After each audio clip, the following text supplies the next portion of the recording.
Mr. Chair, you're live. Thank you. Welcome to the virtual public meeting of the Annapolis Planning Commission for Thursday, May 7th.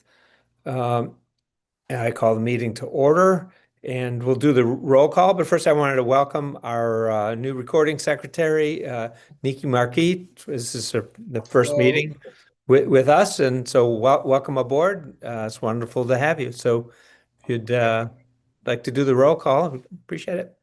Well, Mr. Klein, Present. Mr. Waldman, Present. Mr. Bellamy, Present. Ms. Butler, Present. Mr. Cummings, Present. and that's all 5 present members. Great, thank you. So we have a quorum and we can proceed. So next order of business, approval of the agenda. Anybody have any comments to the agenda? Can I get a motion to approve the agenda as written? So Motion. moved. Second? Second. All in favor? Aye. Aye.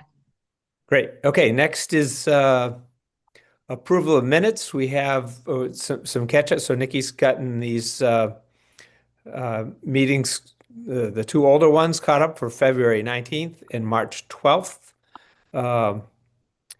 First, I'd like to get a motion before we get any discussion on either one of them, a motion to approve as presented to us. I so move. And a second? Second. Great.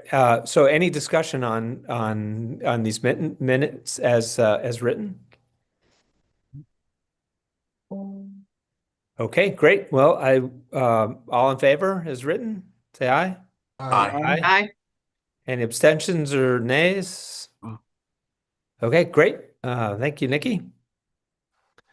All right, and now finally into the substantive part of today's meeting. So we have 2 items on the agenda. The first one is presentation by Eric Lashinsky, Chief of Comprehensive Planning, along with staff Casey Ortiz and Alexis Robinson. Eric will kick that off. And so I'll turn it over to you, Eric, if you want to take it away. Okay. Thanks so much. Let me just pull up the file here and 1 second.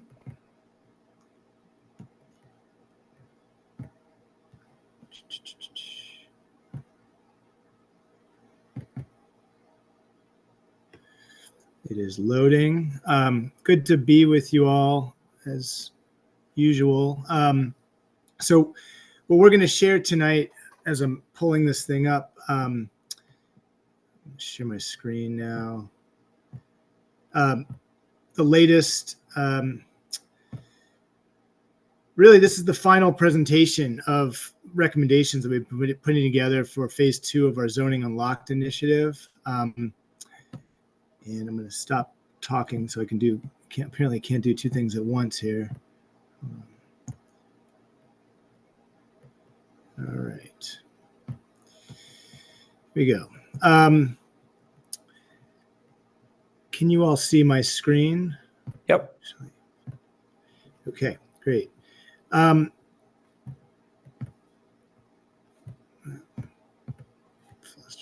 Okay, pretty straightforward agenda. We've been meeting with you for many months as part of phase 2 of our Zoning Unlocked initiative. And tonight, we just want to share the final recommendations that we would like your support for as we advance these towards City Council.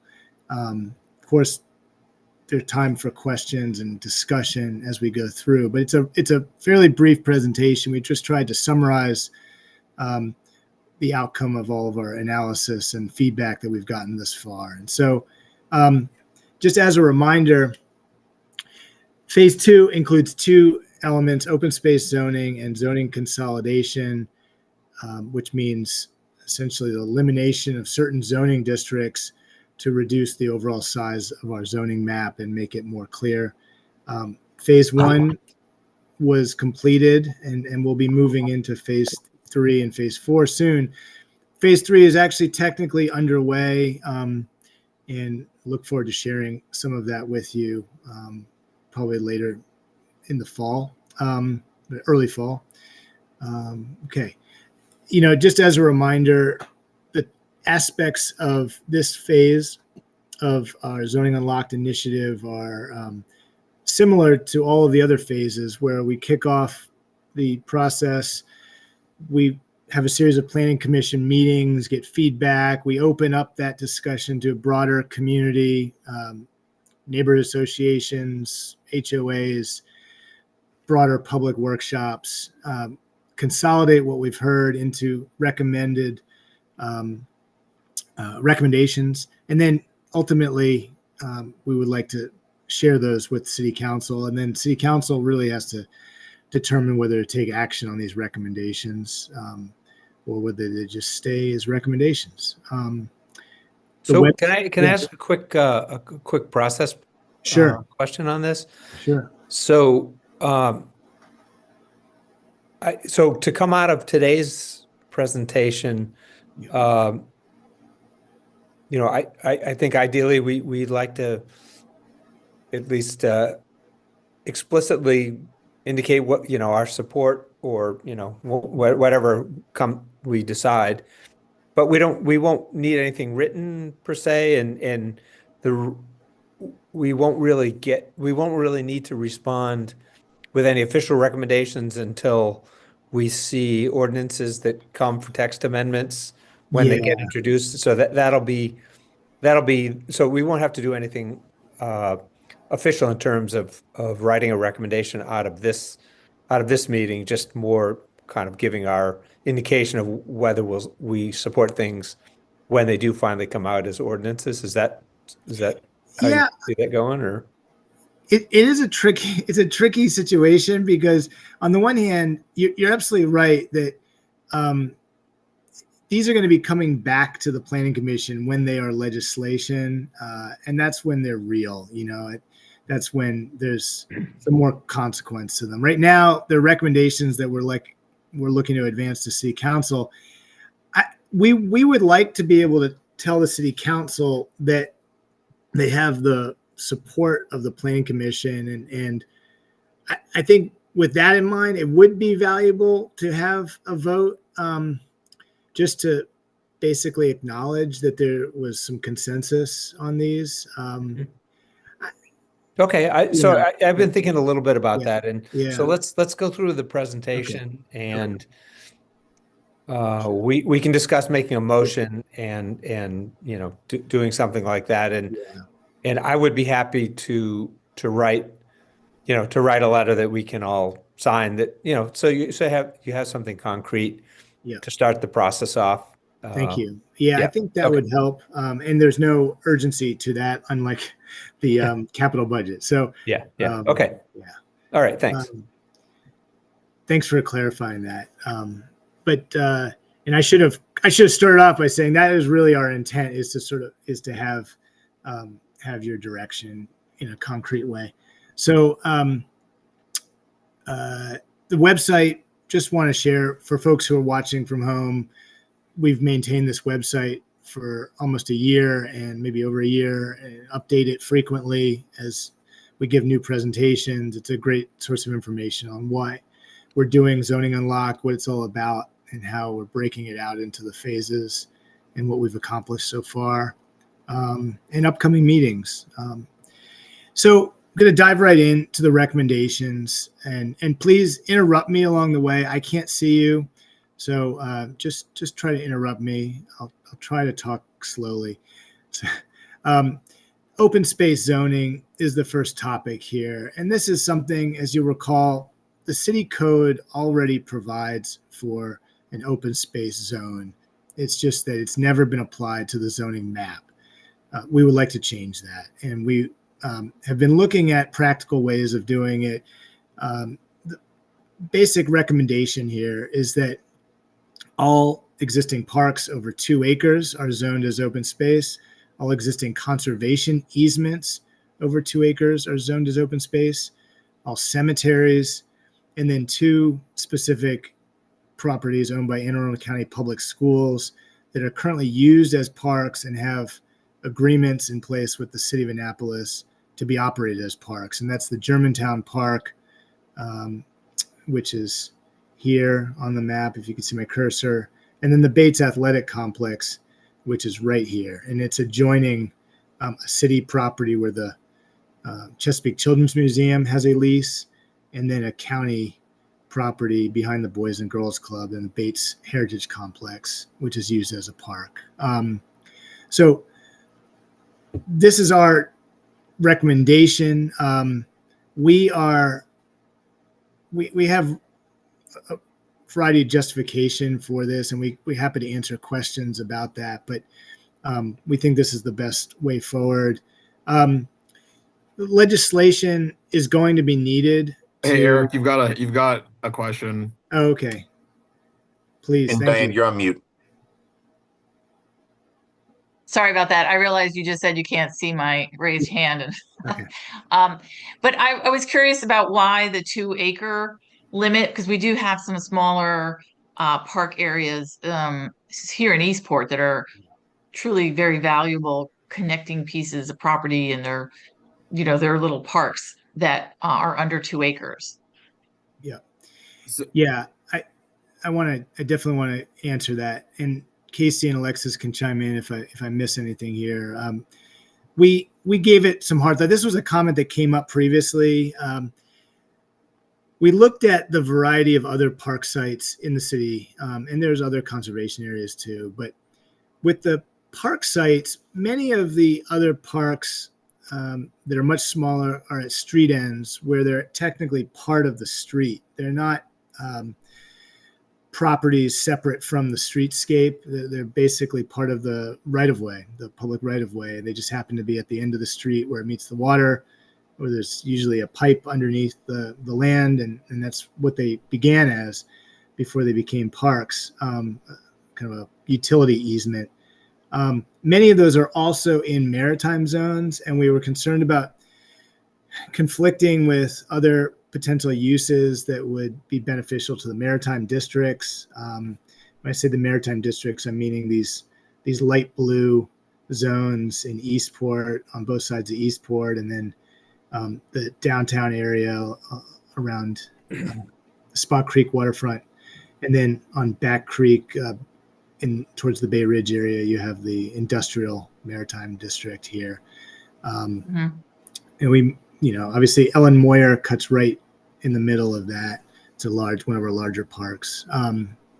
So that was kind of what the original justification we were looking at. I think the kind of things that happen in the larger parks and conservation areas are also pretty specific and allow us to make guidelines that can kind of be more consistent across the board. When you get down to those tiny sites, the sort of the scale of everything changes. What you can or can't do is different. They're in closer proximity to homes and other properties, so there's a kind of different dynamic there. But the last thing I'll say is that we're really cognizant of the value in protecting land and people seeing what's protected. I mean, that's one of the motivations for doing this. But open space zoning is not going to be the best solution to clarifying every site in the city, particularly ones that, some of our street end parks don't necessarily have clear title or deeds. We certainly want those to be in place. That's really the minimum prerequisite to be clear. But that's, there are other ways to make sure things are protected, but open space zoning is not always the best way to do that. I mean, it's just it's a land. Well, it's a good way to demarcate what your intention is. And for instance, like if you're thinking about Burnside Park, that's a nice little park. It's in the maritime zone, but it's never going to be used for maritime. It's just a beautiful street end park. And so I guess what you're saying is you don't want park space to be called open space unless it's a large enough piece of property. Yeah, that's basically the idea here. And I do want to add a lot of what led to this is Casey, by the way. Sorry, my camera's on. But a lot of what like started the immediate recommendations had to do with us wanting to simplify the map and having all these street end parks kind of pop up all over the place. And the way you're looking at this map right now, you're so zoomed out, you would barely even notice them at this point. And we're really just trying to, like, with a lot of what we're doing, at least in this current phase, is to try and simplify the map as much as possible. And even open spaces existed where this is like there's a test in a sense for what works for the open space. And if down the line we change the recommendations and we decide to include the street end parks, that could for sure be something we do down the line. But this is kind of just like a first step as we're trying to introduce and finally use the open space. Yeah, I think there's a danger in leaving those smaller parks out, because then people will say later when they try to encroach on those spaces, well, if the city intended them to be open space and protected, they would have done something. So if it's really just including more of our parks that are street end parks, I would highly recommend that. Hi, this is Alexis Robinson. I just also want to add in terms of the development potential for those street end parks. I think when we look at the uses that we're recommending to add to these places, I think you can run into the same issue when you have a park or a street end park that's too small and someone is saying like, hey, as part of open space, I'm allowed to put in a watercraft launch point here, and then there's not enough space, or if there's other utility or like features such as benches and trail, or if someone starts to set up a recreational concession in the street end park, it's something that's technically allowed in the uses that we have for the open space, but it would just create another layer of delineation for parks of a certain size can be allowed for having these things, rather than just these are the allowed elements or attributes for open space throughout the entire city. Yeah, that makes some sense. And then can somebody guarantee that there's going to be an effort to adequately protect some of those places that we know right now don't have protection? I think there's something going on with Dylan Laconich and that group to try to get those things deeded correctly. I can say confidently that we are working to protect the sites that are in question today. And that was a really one of the most important outcomes of the Equitable Public Water Access Plan was a sort of a cataloging of those sites, if you will, that we know need to be more clear. So yeah, I can definitely stand by that. I mean, it's a Great. big undertaking, but yeah, it's a major priority. Thank you. Yeah.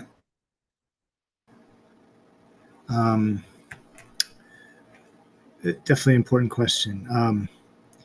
So the other aspect to this that we're not asking you to take action on any legislation tonight for open space, but we did share kind of a draft update to the open space code in chapter 21 that it does need some updates, and we looked at it to understand, it's not up to current standards. And so these are some of the things that we identified that really need to be added, particularly if, the first bullet here, if we're going to include conservation easements as part of this, then they need to be considered part of open space. And the image on the left is a great example. I mean, this is an agricultural easement that was recently acquired within the city, and very few other sites will be like this, of course, but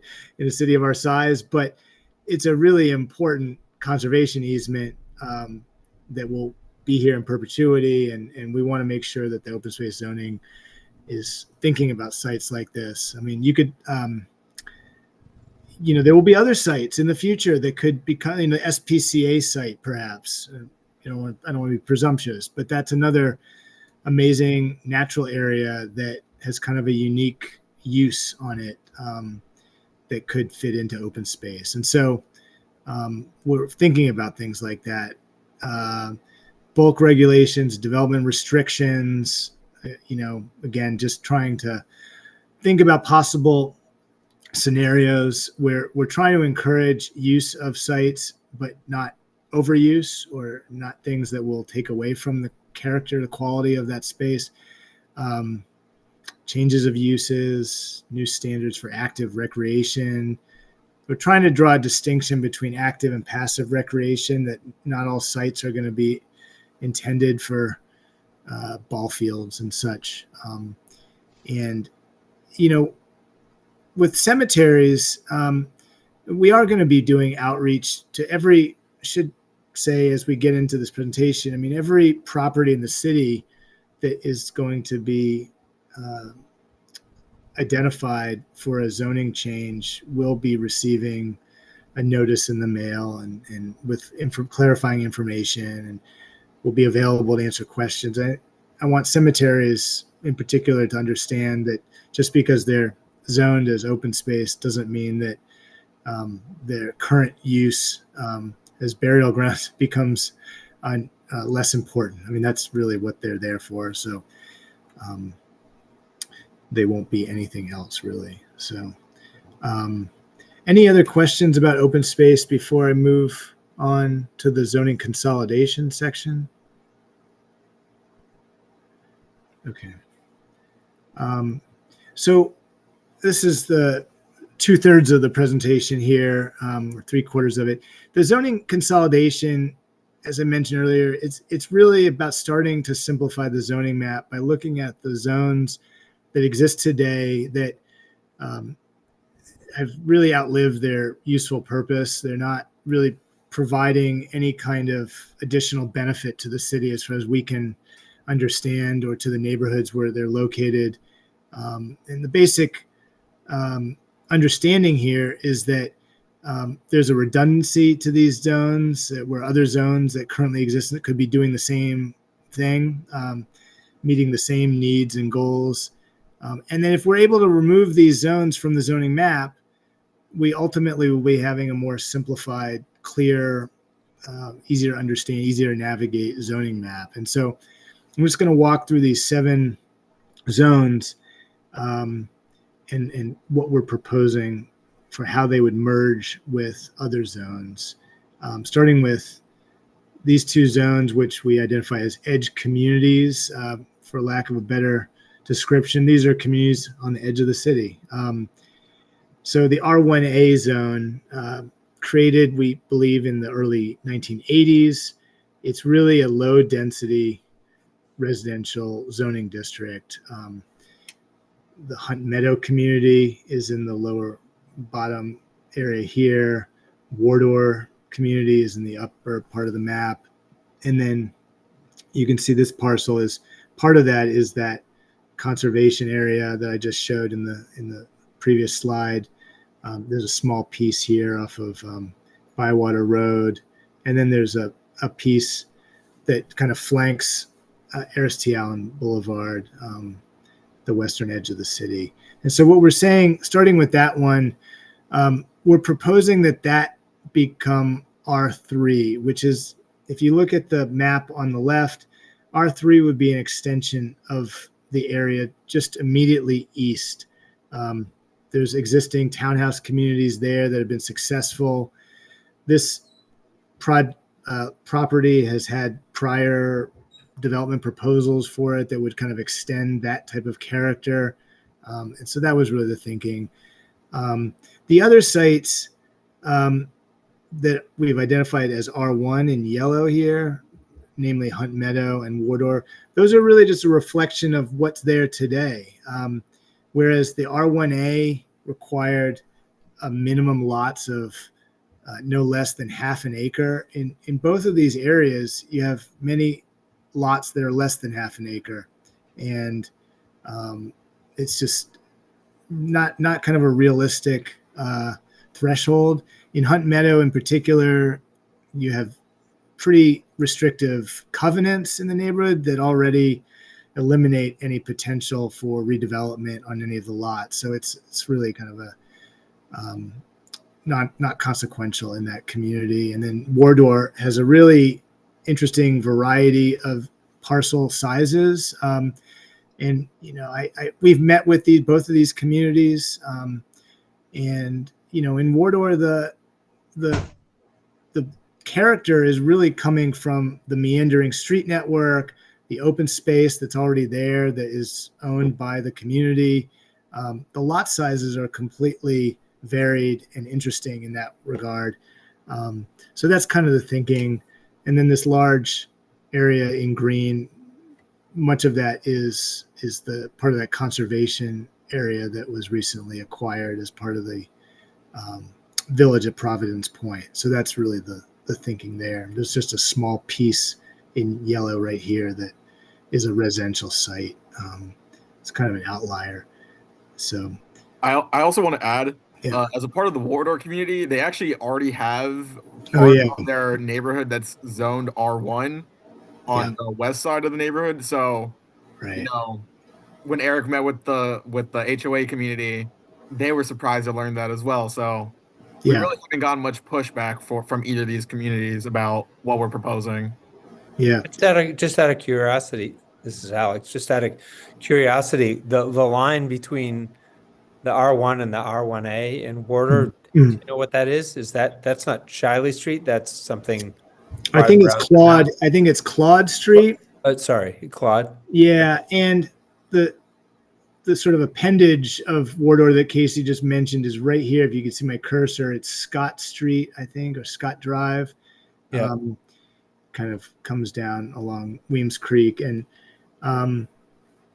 yeah. So essentially, we'd be unifying West Annapolis into the R1 zoning. All of Admiral Heights, the rest of the West Annapolis neighborhood is R1. Yeah. Yeah. Yeah. So that's kind of the thinking. Okay. Any other questions on this zone? Okay. R1B was created around the same time, we believe. And so it's also southern edge of the city predominantly. The most sizable area was annexed into the city in the 90s, I believe. It's the Kingsport neighborhood where my cursor is. If you look at, and we've shown images of these communities in past presentations, I just didn't want to go through it all again. You look at the pattern of development in these communities, and it doesn't reflect what the zoning is. So this is Kingsport has very tight single-family home lots, detached single-family homes.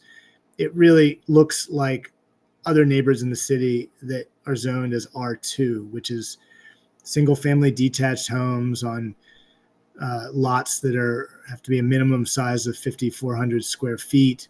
So we're really, and I should have said that on the previous slide, we're trying to marry these communities with zoning that fits their lot configuration today. And the other aspect of Kingsport that's worth noting is that there were some significant conservation areas acquired as part of that development. So on the north side, there's a portion that feeds into, I believe it's Church Creek. And then on the south side, there's a natural area that feeds into Crab Creek. And those were both going into open space zoning. And then down Forest Drive, the Parkside Preserve development is still under construction, though nearly complete. If you look at the zoning along Forest Drive, it is predominantly R3, which allows for single-family detached homes or townhomes. And if you look at Parkside Preserve, it includes both of those types of housing. So zoning it as R3 makes sense. That also has a sizable conservation area that connects to Quiet Waters Park. So that would be going into the open space zoning. And then there's a small subdivision next to Hunt Meadow that's called Harness Creek Overlook. I'm not sure when that was annexed into the city. It may have been the same time as Hunt Meadow in the 80s, but that you look at the homes in that neighborhood and how they're configured, it definitely looks like an R1 zoning arrangement, where the lots are minimum 7,000 square feet. So that seemed to make sense in that situation. This small little piece, lastly, on Aris T. Allen, where my cursor is, that's just an outlier that fits in to the property around it. I mean, some of this stuff, I think it's just worth acknowledging that the way that these properties have been carved up over time is not the way that we're trying to move forward in the future. We're really trying to merge areas together so there's some greater continuity. It makes sense when you look at the zoning map. It's not kind of, you don't have these sort of balkanized parcels. So this little piece would What is be, that little, Eric, could I interrupt? Yeah. Please? What is that little piece? Is that what used to be called Rocky Gorge? yeah, it's part of what, so the Rocky Gorge, the prior development proposal that was known as Rocky Gorge, it's that, and then it's some of the area around it. We don't know why that little piece was carved out that way, but we're just trying to connect those now. So that what would it be rezoned as? it would be zoned as R3, this orange, which is, intended to be an extension of the R3 that is nearby. So on the prior slide, we were recommending that everything around that little piece become R3, that would just going to be an extension of the neighborhoods that are there today, that are primarily townhouse communities. So when Rocky Gorge was Rocky Gorge and it was approved for townhomes. So it was approved according to R3 standards. But you're saying that it is actually currently R1? It's a combination of R1A and R1B. And I don't know, it was definitely a planned development. So you're given a bit more flexibility as a planned development to introduce uses that are not allowed in your base zoning. And that's always done as a percentage of the overall site. So it's possible that the footprint of the actual development for Rocky Gorge was a small enough percentage of the overall site, given that it goes down to there's some steep slopes. There's a lot of area that wasn't going to be developed. It's possible that they were able to utilize planned development rules to allow for the townhomes, just because of the size of the building footprint. But I don't actually know. I've been wondering the same thing, but That's true. That's accurate. yeah. They used the entire property, even though most of it was unbuildable, in order to qualify for the PUD, Okay. in order to qualify for townhomes. And So yeah, whatever happens there, history is sordid, as you know well. I know. We do anticipate that whatever does happen there would include a very sizable conservation area. I mean, if you look at our comprehensive plan, there's a map that talks about sensitive areas of the city. I mean, that area just to the west is an area that would not be developed. Right, okay. It's not. I don't want to change. I don't want to give any future developer, license to go crazy there. Right. You know, Yeah, I don't think we'll be doing that. I think there'll be a lot of constraints on this site, okay. forest conservation in particular. I also do. I want to add two more things. We also did reach out to the Kingsport neighborhood about this. We're waiting to actually schedule a meeting with them. Right. We have not. And then there's also to the west a little bit. It's like that really small dot that's being changed from R1B to R4. It's really hard to see it. Oh, It's literally so small. It's just a little bit of forestry in that neighborhood right there, and it's surrounded by Anne Arundel County. So we're just changing it to the adjacent zoning, which is R4. That's That's that's Dorsey Heights. Yes, that's right. The backside of, I think what is now known as the towns at Neil Farms. Neil Farm. Right. So just out of curiosity, have you talked with the folks that still have the single family houses in that section? Where do they come down on that? Oh, the Dorsey Heights. Yeah, I Uh, know because there was Yeah. a lot of controversy there with existing residents. Yeah, no, we didn't, because this is really just such a tiny little sliver that's essentially the backside of that townhouse. It's all wooded area. Yeah. Oh, okay. So Why not make it open space? you wouldn't take anybody's. It wouldn't change the The zoning of any single-family homes existing in that area. No, residents. right. Yeah, it's Oh. really small. It's really small. Is Okay, it 2 thanks. acres? If that, it's really small. It's hard to like the outline of the zoning is doing a lot of help for you to see it. It's really small. Well, Okay. if it's 2 acres or over, why not put it into open space? Well, the main thing is it has to be already dedicated as parkland or conservation area. It might be, I mean, we'll look into it and see. It could have been part of the forest conservation. Well, that may have not, the rules may have not been in place when the townhouse development was done, but possibly. We'll look if there is a conservation easement over it. It would make sense if it's in that kind of threshold, but we'll definitely take a closer look. Okay.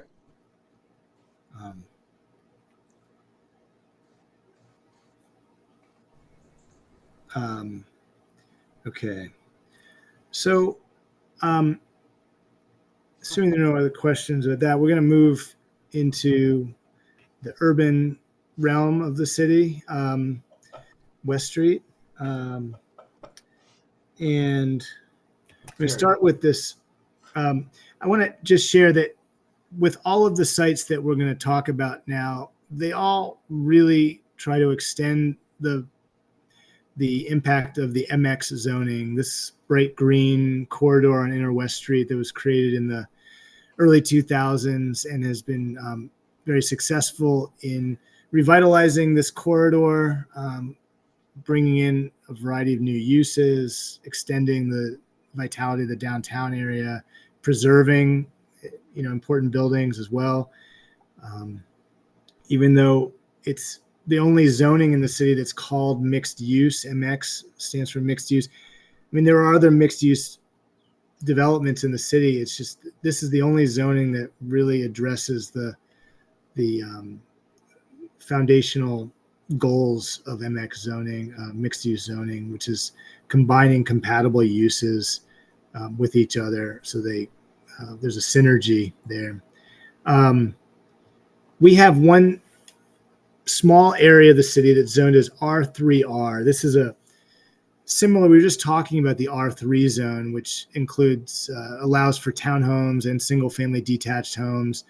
The R3R was developed to be kind of a revitalization version of the R3. That's what the second R stands for. It hasn't really led to that. And it's just this the only place in the city where you find this zoning. So we're simply looking to extend the MX zoning for a portion of that that is closer to Westgate Circle. That would kind of complete the circle. It would be opposite the Severn Bank building right here, and opens the door to something that could really be more vibrant along that where Spa Road meets Westgate Circle. Adjacent to that is a relatively new townhome community on Caraway Lane, which leads towards Maryland Hall. That neighborhood is not changing anytime soon. It was built probably in the last 15 years, and it's adjacent to an area. Part of that development is already in the R3, just to the southwest. So we're simply proposing to make, you can kind of look at the roof line to see the three pods of townhomes that I'm talking about here. We're really just trying to make those consistent as R3. And then everything north of that would be MX. So that's the basic idea. Now we're going to talk about the heights in a moment once we get to the end of these zones. The height districts are a factor of the MX zoning that is the only other place in the city that guides heights through a kind of a district type format is the historic district. So in the MX, you have 3 different height zones, and this one we'll come back to it in a bit, but essentially we're looking at this MX zone as something that would reflect what's opposite the Severn Bank building and other things around the circle. So any question about this? No, we had a long discussion about it. We did. I think this reflects that discussion. Yes. Okay. The BR stands for Business Revitalization, another revitalization zone that has not yielded revitalization. This is the only place in the city where this zone shows up. It's at the corner of Clay Street and West Washington Street. It includes the Stanton Center, an important city public facility, recreational center, community center. And there's just a number of properties in here that could be put to better use. And we know of some property owners who are looking to invest in their properties and want to do something dynamic. This is also part of the arts district as well. So extending the MX zoning to encompass this BR zone seems to make the most sense to us. It doesn't change what the Stanton Center can be. It just gives some greater flexibility to some of these properties. There's an interesting social club off of Northwest Street right here. Some smaller townhomes and mixed use that are already there, particularly at the corner of West Washington and Clay Street right here. So We also had a discussion about this. we did. So this is pretty straightforward, I think. Hearing no other comments, I'll just keep moving. This is the most sizable zoning district that we're talking about along this corridor. The B3CD, it stands for business and commercial design is the CD. This is the only place in the city where this exists, this zoning. You know it today as a cluster of car dealerships primarily along West Street in the Germantown, Homewood area. We're really looking to revitalize these properties and bring in, the types of uses that would complement adjacent neighborhoods in terms of additional housing and retail and community spaces.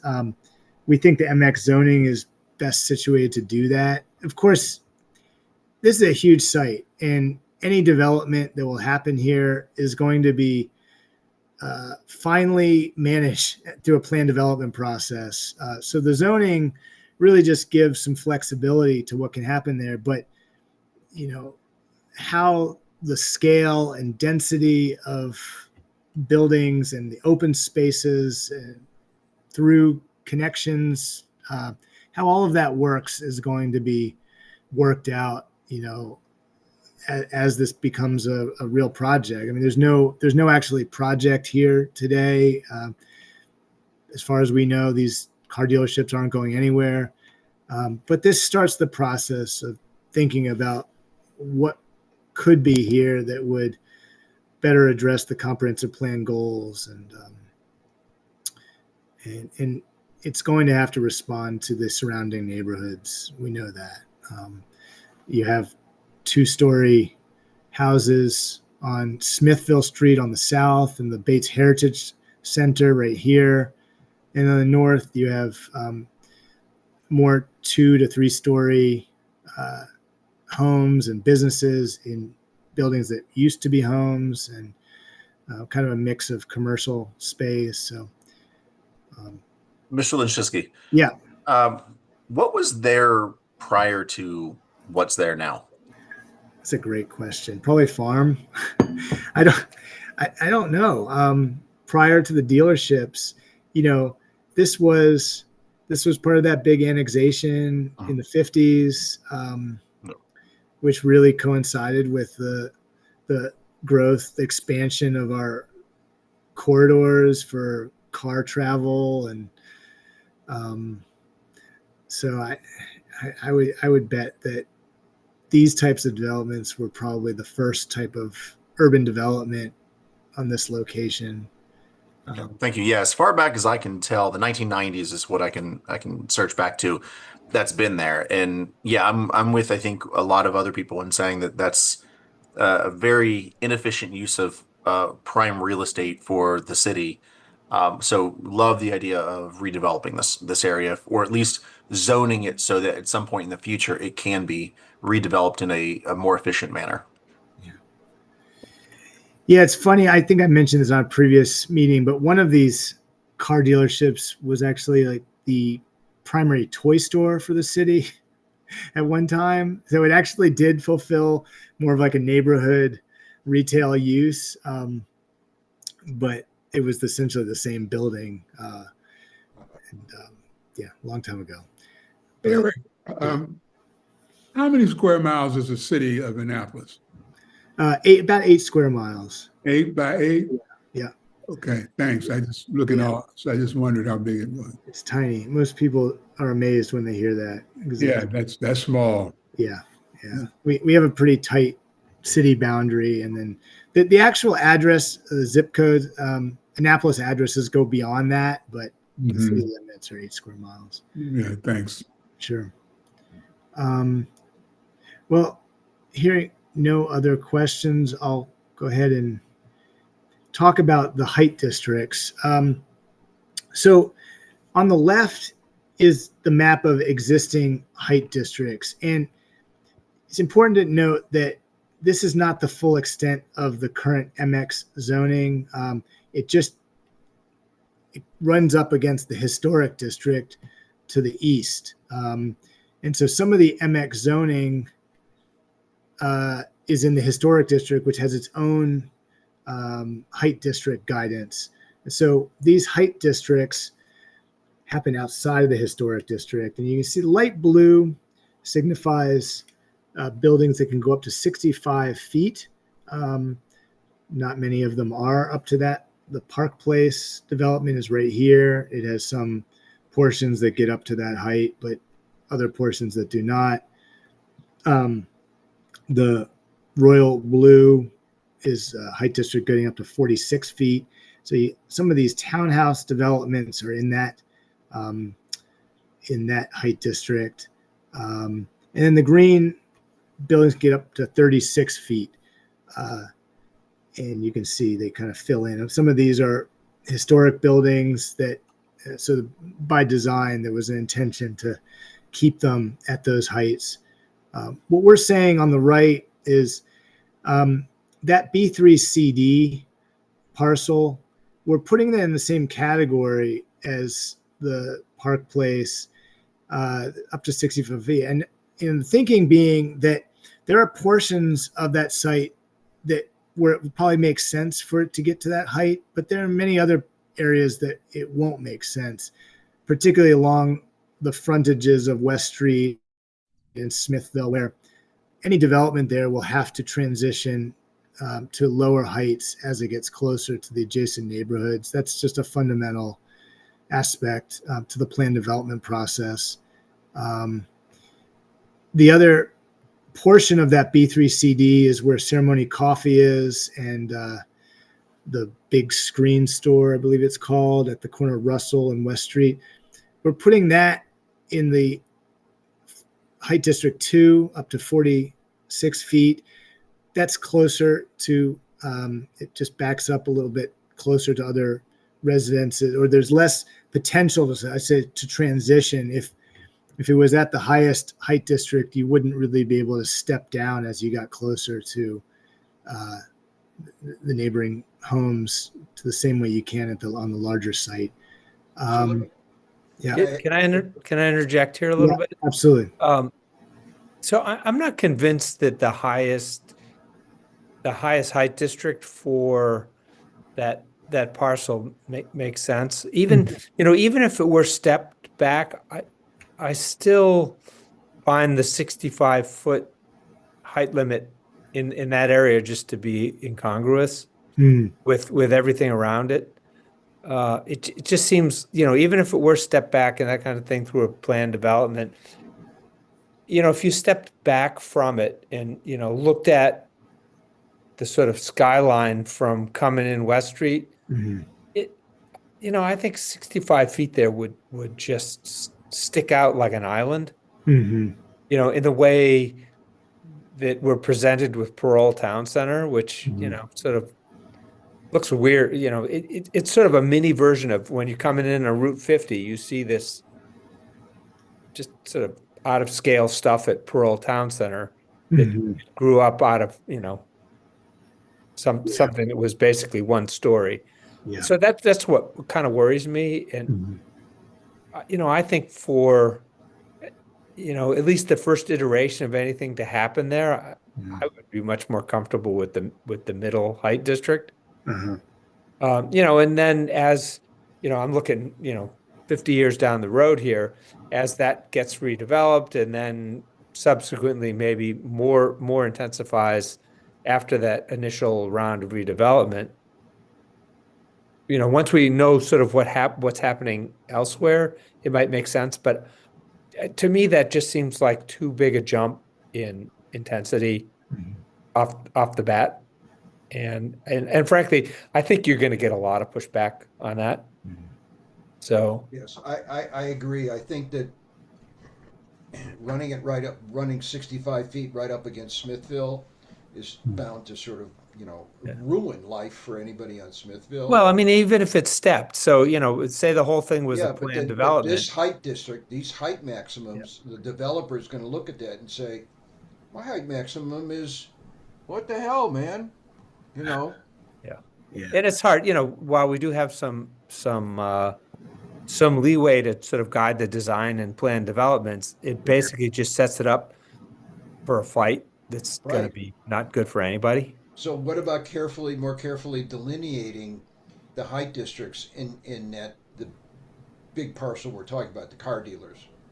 I mean, I think it should just all be at the middle height district, like the Ceremony Coffee, just that whole area would be the middle height district.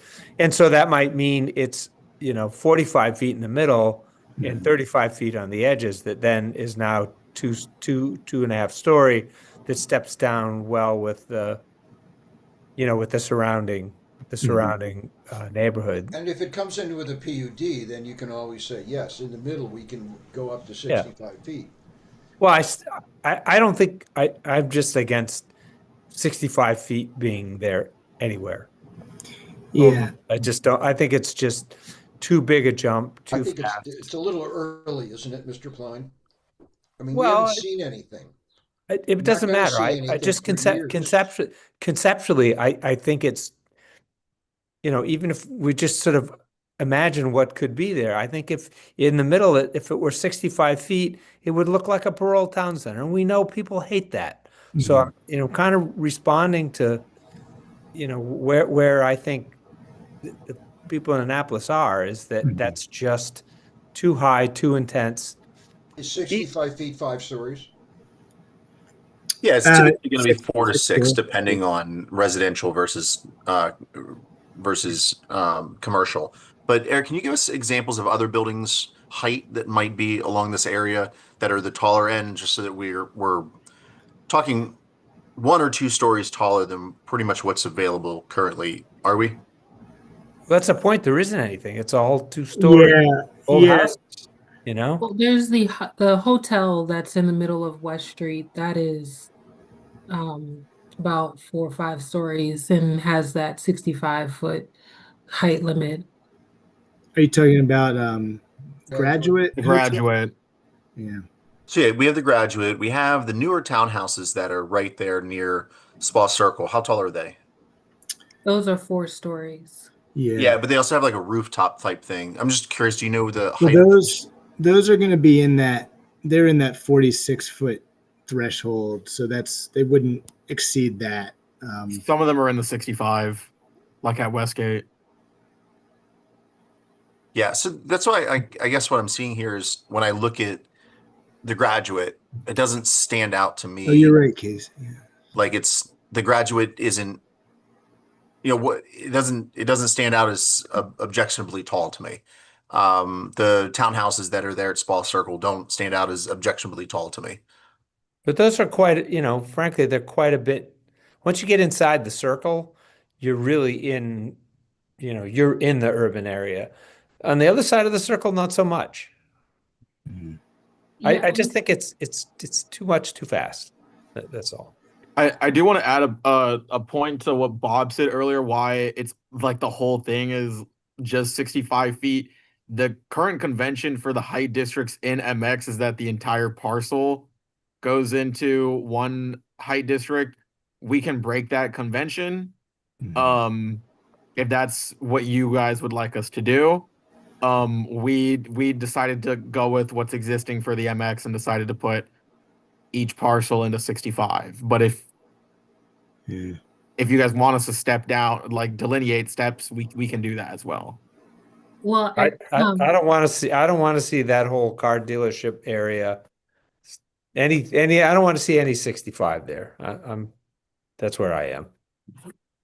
so I think this is a really delicate matter for the area, but I think it's also an opportunity for nuance.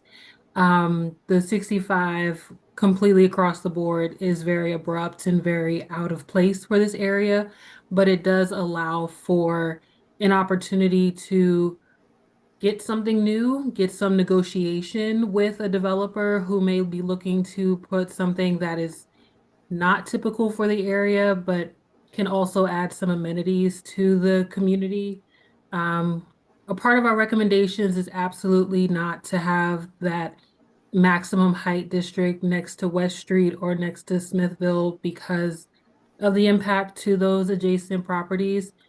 But having a way to increase and decrease and give some articulation and break up this area because it's such a big block. There's an opportunity for someone to consolidate parcels. They can do something a little bit more creative. I know that the Parole Downtown development is very stark and very visceral for people when they see it, but there is a way to break down a block and to give articulation to the buildings and have different stylings put together to create a more pedestrian friendly as well as something that fits with the fabric of the community and other development that's happening along West Street or may happen because of this. And, even if the first development that comes in, I don't think it would hit that 65-foot height district, but it seems like a very painful process to have to do this all over again in 15 or 20 years just for the next development to go up another 15 feet.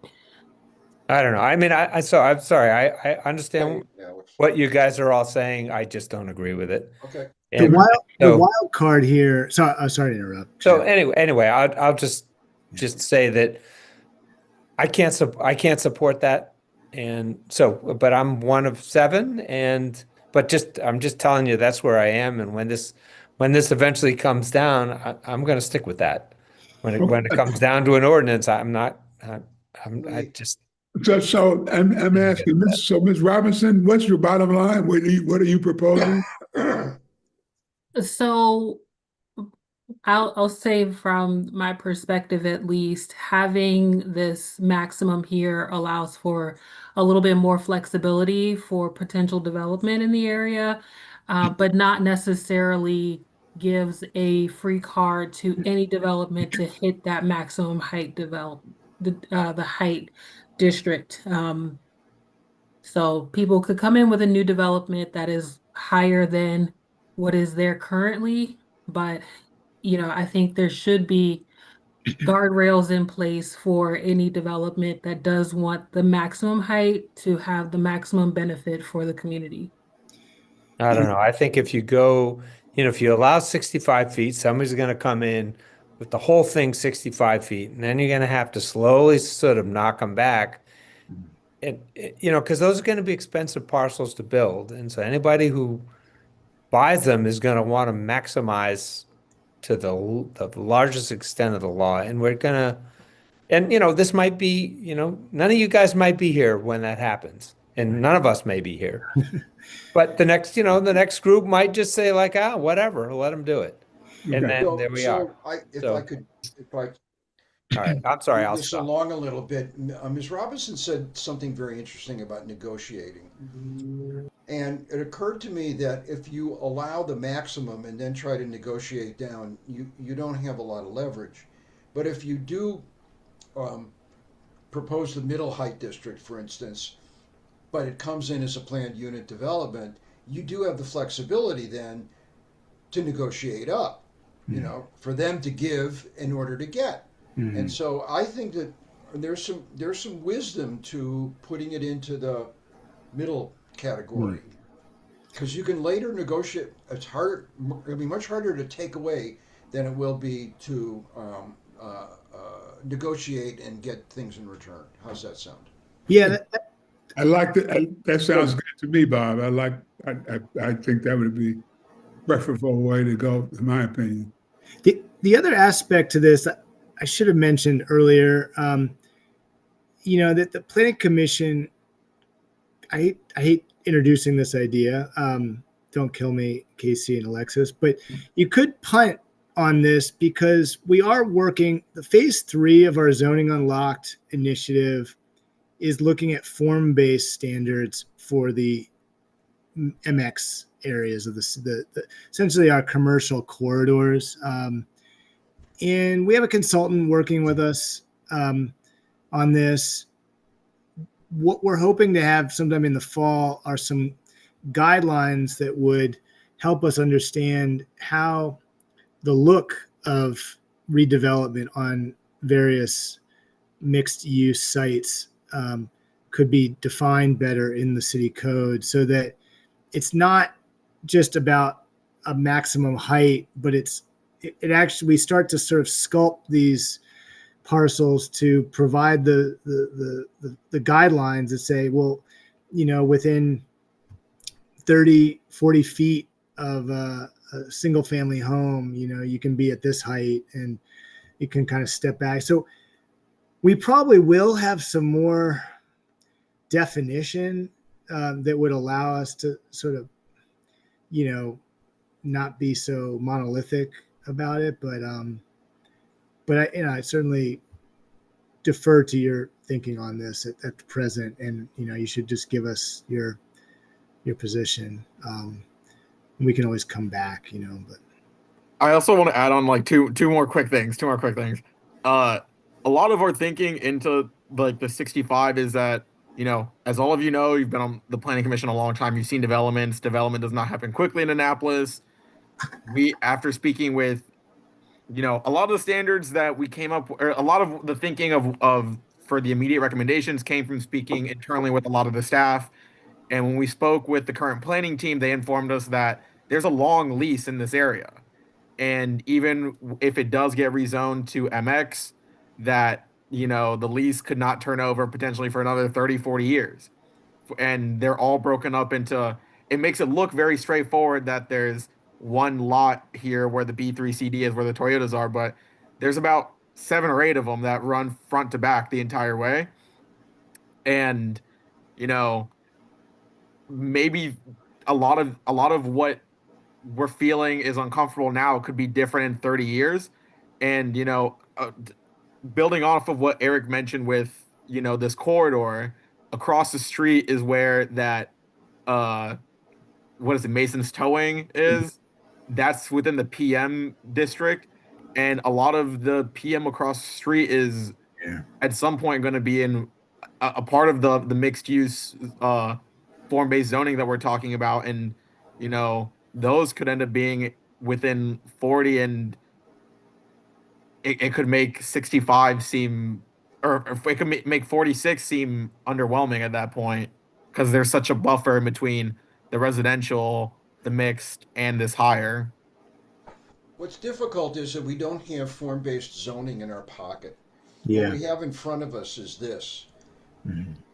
And if as a result of, pretty careful consideration of form-based zoning and how it's going to affect a lot of parcels, we need to go back and amend the height district for this.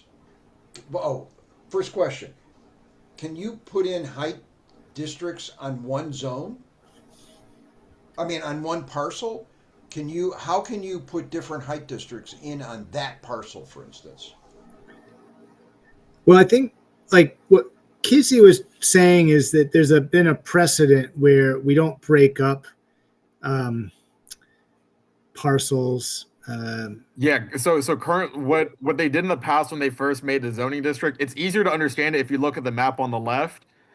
But each parcel is put into the height districts, and we don't traditionally break them up. There's like one little spot at the end of Park Place, This where is- like that little sliver is a step below, but that is the only place and the only spot where it is broken up. But everywhere else, it doesn't split buildings, it doesn't split anything. It is the entire parcel or an entire structure is within the height district. How difficult would it be later, once form-based codes are in our pocket, how difficult would it be to change a height district on that parcel? I think we could definitely revisit it. I think there's some likelihood that some of this will, I hate to say it, but some of this might go out the window if we have if we have standards that are more specific, that kind of take into account, more of the adjacent conditions that might change from one side of the parcel to the other. Well, but you have the authority. We have the authority now to put that particular parcel, like other particular parcels that are also MX, to put it into the middle category of height, and alter it later if it becomes obvious that form-based codes will provide a great deal of protection and guidance to both staff and developers. So that's kind of what you can do that.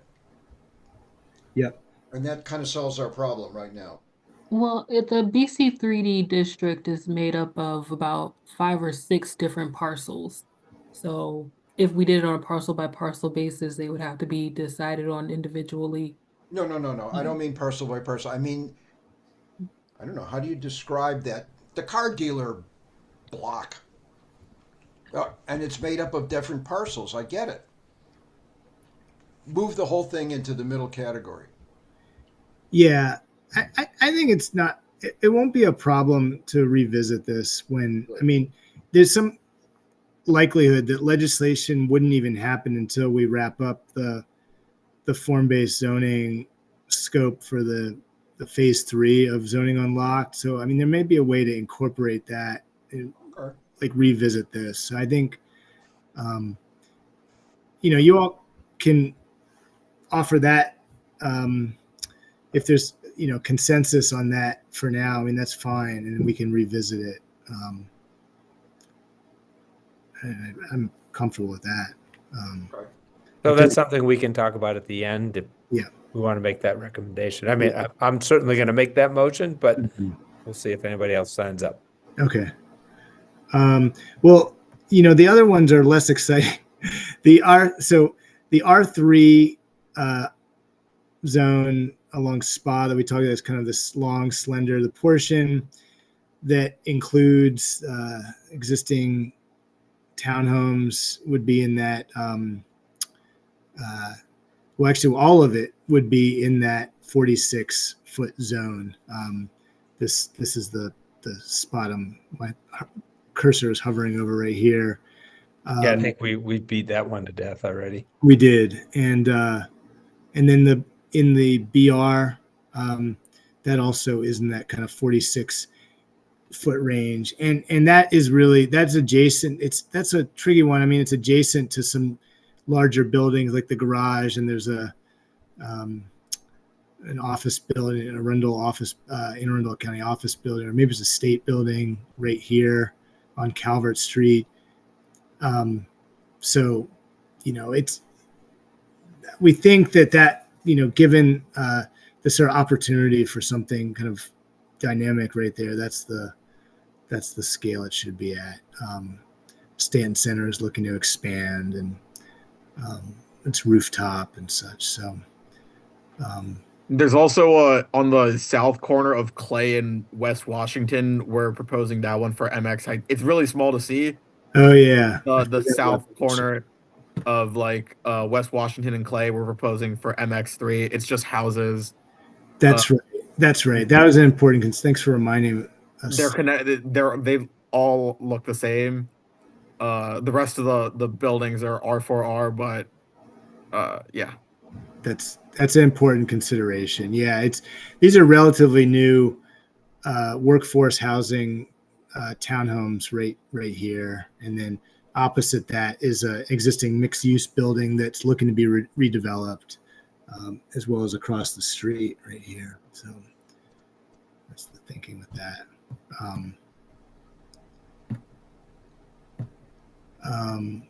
Okay.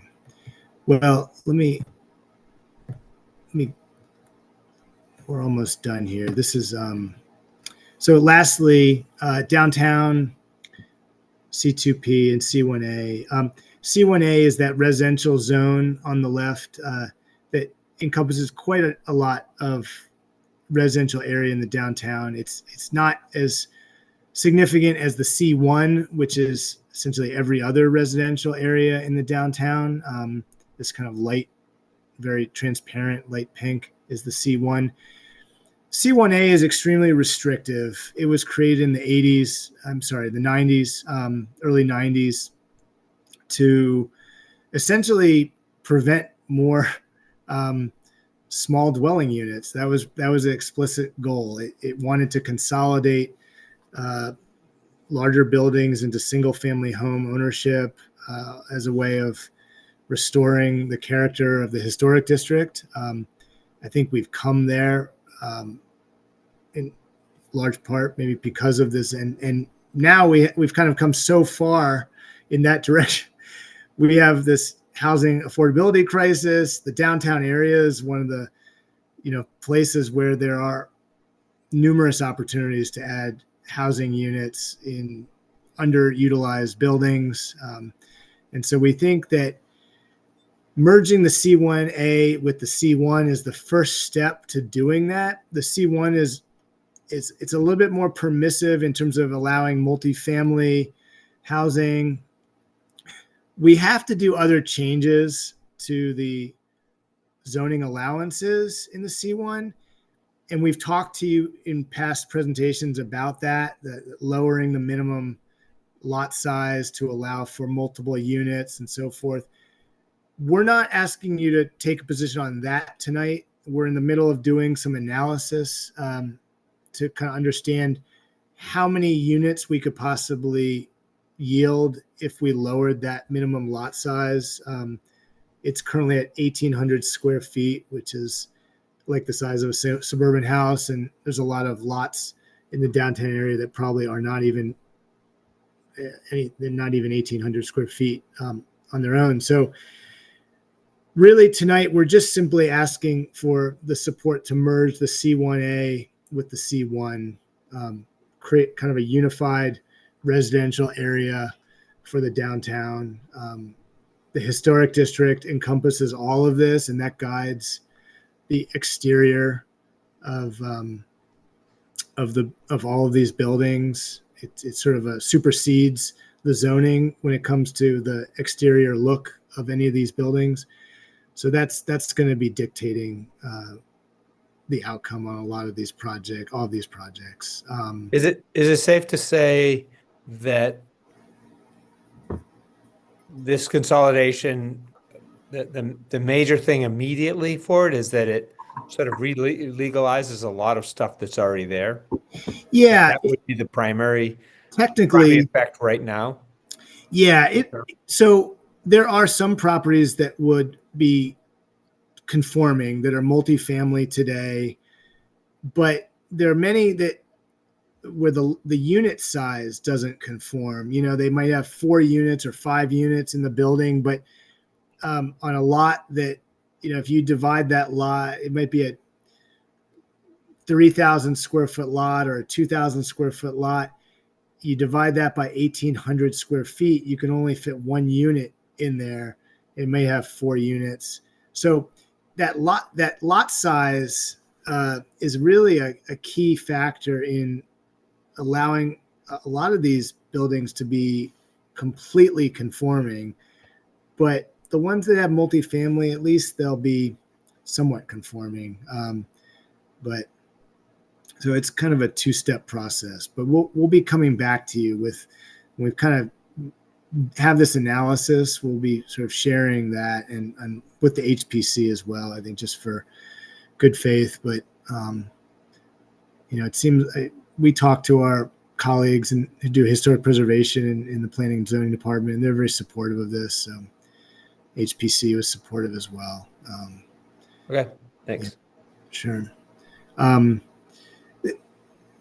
The other zone here that we're talking about is the C2P. It was a conservation office zone created at the same time as the C1A. It's these 3 purple parcels on the left. This one along Franklin Street, which was historically medical offices adjacent to what used to be the General Hospital. Then there's a section on Upper Duke of Gloucester, just below the Maryland Inn and across the street from the Maryland Inn, that backs up to the Main Street businesses and the city garage, Mills Hillman Garage. And then there's a small outlier site here across from the Naval Academy on Hanover Street that was previously a Buzzy's Pizza and Beer. So it's a little bit of a mixed bag of recommendations. The parcels on Franklin Street, most of that we're proposing to make C1. These are residential properties today. So we're just really trying to make them consistent with their current uses. There's a couple of properties on the north side of that are on Cathedral Street, which has a lot of offices in older buildings, historic buildings. Those make sense as professional office.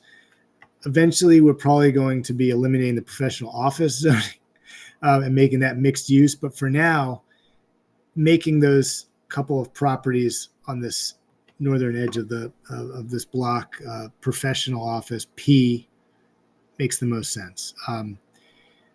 The properties on Duke of Gloucester, most of which back up to Main Street, and then this one that's next to the former bank building on Church Circle, we're suggesting those become C2.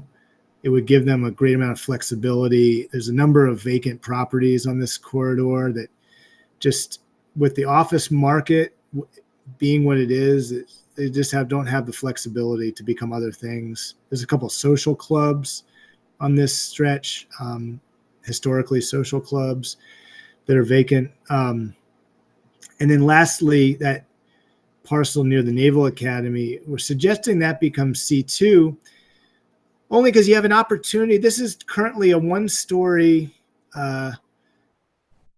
office property that's vacant. It's adjacent to higher density residential. We think there's an opportunity to create a mixed use hub right here that could be basically an amenity for all of the residents nearby. It'll be constrained by adjacent uses. It's not going to be able to be anything. It'll be what makes sense. But the C2 offers a lot of flexibility there. And they could go up a little bit to match the surrounding buildings. So that's the C2P. And the last recommendation is just one parcel. We're not consolidating this zoning. This is another zone that was created in the early 90s. It's conservation retail, essentially. There's only 3 parcels in the downtown that are zoned as C2A, and it was intended to be kind of like a transition from residential to the busier commercial areas of Main Street and Maryland Avenue. There's one of these property. We're proposing to keep this zoning. It has value, even though it's very limited. It's harder to change in some of the, it's not going to make sense to change in some of the other places, but this one location at the bottom of Green Street, next to behind Hats in the Belfry, is a residential building that could easily be a duplex. And it is residential today. We're just simply saying that should become C1, which is, much of the surrounding area. If the C1A becomes C1, and it would sort of match that. So that's the recommendation for that. It's kind of a single parcel. I would actually call it a correction. I think on a prior version of this presentation, we called it a parcel correction. But that's really the nature of it. So that's doing all of those changes yields a map that may not look that much clearer, but I think we're getting somewhere in starting to eliminate some of these zones. We'd be going from 32 zones down to 25. Right? Actually, I think we're now at 30. The Tyler Avenue district got us up to 33, but that's an overlay zone, so it's not included on the map here. But essentially going from 32 down to 25. And that's where we were in 98, I think. I think we had 25 or 26 zones in 1998. So it would be a big improvement and start to marry the existing development patterns with zoning that corresponds. So that's the presentation. Went longer than I expected. And I do want to add on to Eric's thing real quick about, like, we're going down to 25 right now, but we've also got form-based zoning coming up in the next year for mixed use, and then the year after for residential. There could be we further see the total number of zoning districts getting reduced even further, but definitely needing new zoning districts to replace multiple districts, but for sure reducing even further from here. Yeah. All right. Great. Well, thank you, guys. So getting to what we think about as a group, the activity in general. So I'd like to make a motion that we support this activity with the recommendation on the 45-foot height for the, we'll come up with a better term, but for the car lot. You can just refer as the B3CD because it's the only. Okay. Well, actually, yeah, I guess across the street by the Ceremony Coffee is also B3CD. I mean, we'll think about what to call it. We don't have to work that out here. But I'd like to make that motion, and would ask if anybody wants to second that motion. I will. Okay, we have a second. And any discussion on that? I'll just reiterate what I said earlier, that I think it's one of those things where just because something goes into effect doesn't mean something's going to get built tomorrow. It'll likely get built 20, 30 years from now. I think that point was made. I think 65 is fine. And the idea that it's going to be a drastic change, I think is maybe a little overstated. Okay, well, the motion on the table is to support the activity, but with asking with the recommendation that area be the 45-foot height, just to be clear about that. Got it. Okay, so, my thought here is if we pass this motion, I'll be happy to draft something and we can iterate on the language and the specifics on it as we formulate something that we can all chime in as we develop that, and go back and forth to make sure that the language we use is to everybody's liking. So with that, I'll ask for a vote on that motion. All in favor? So real quick question. So yep. sorry. But you're still saying that 65 down to the 45 is what you're. That's the motion. So Got it, yep. we have the motion and a second, and so we'll vote on that. And if it doesn't pass, then we can try something else. Okay. So I call for a vote on that. All in favor?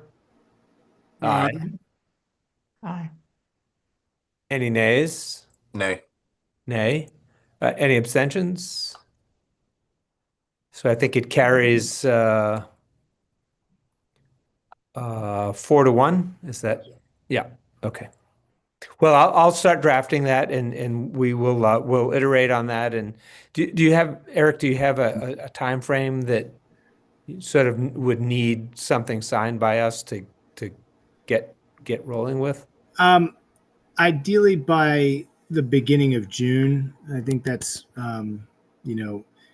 end of May would be ideal, I would say. Well, we have an in-person meeting on May the 21st. Yeah, I mean that could be if that is feasible. But yeah, that would Yeah, be, I mean, I'll take a suited. stab in the next week or so, and then we can And will you hopefully have post it to something that we all like that we could vote on the. Well, 21st. post it to the Google Drive.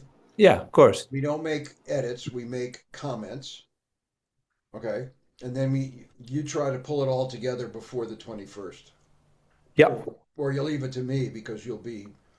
Well, I won't be Rolling there at the 21st, but I will do the legwork to get something that everybody can comment on, and then we'll incorporate the comments and yada yada yada. As for me, So send at least me and probably everybody an email when you post it.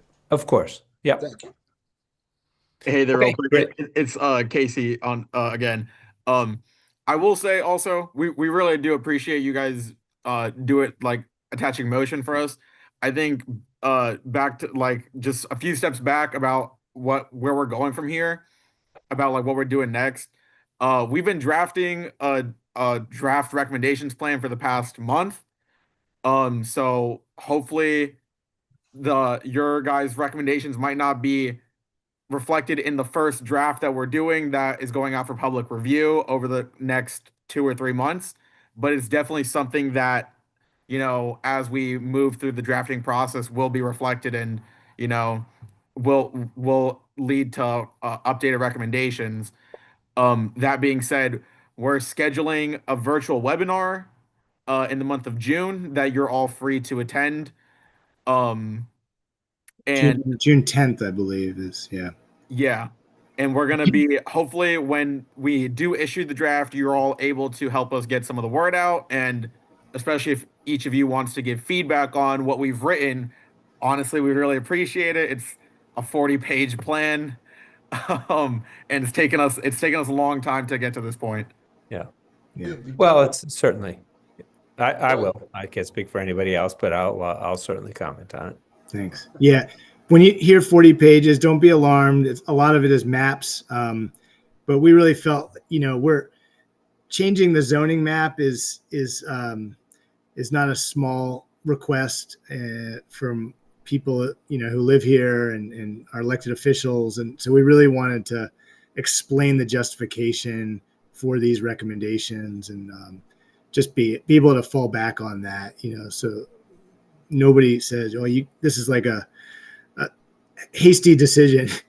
We've obviously had like many meetings leading up to this, but we just want to have a process here so that people can follow. So even if they learn about it tomorrow for the first time. So.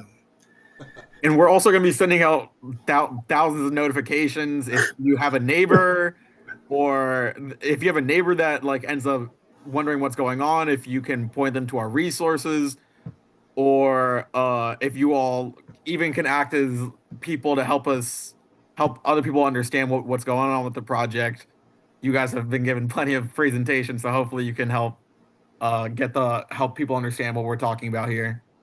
Yeah, yeah, Well- will do. So, well, I mean, I'm not speaking for everybody, but this has been a great effort, and very much appreciate the work you guys have put in on it.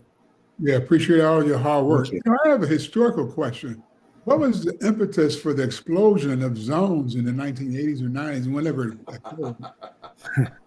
Was it That's another meeting altogether, Mr. Bellany. I think, the city just grew exponentially, and I think there was, with that growth came a lot of concerns about how the city was going to grow, and it was just my understanding. It was just effort to control what would happen, to a degree that doesn't necessarily make sense today. So, right? Okay, I was just curious. yeah, good question. Dead presidents, huh, Bob? How about the Benjamins, huh? Right. Thank you all. All right. Good night. That's it. That's our end of our meeting. Thank you. No, so I'm we going to have, be sticking around for the next item, but Right. it's mostly to Public Works. yeah. All righty. So hopefully Burr has not burned anything on his grill and ready to give us the presentation on. So it's our second agenda item, which is actually 0826 proposed capital budget and capital improvement programs. Who's going to give us Burr Vogel, Director of Public Works, going to give us a quick presentation. And so if hopefully people have at least had a chance to peruse the summary.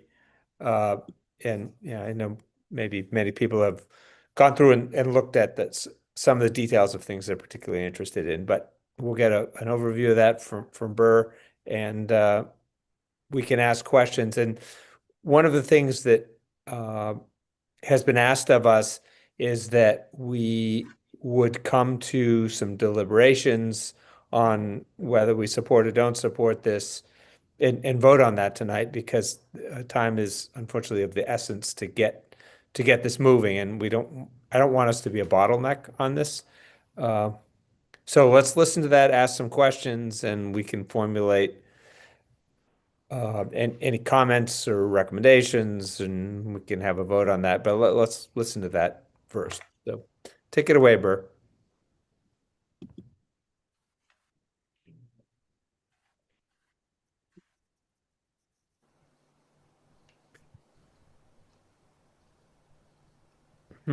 Hopefully Burr has not stepped away. Give him a quick email. Okay, thanks. So let's just sit tight for a minute until he can come back.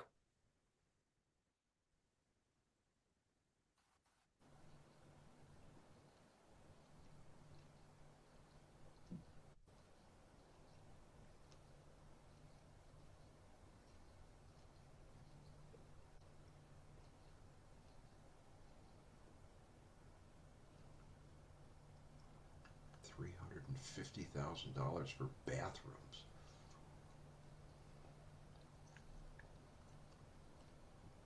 $840,000 for bathrooms. Let's everybody check their mics.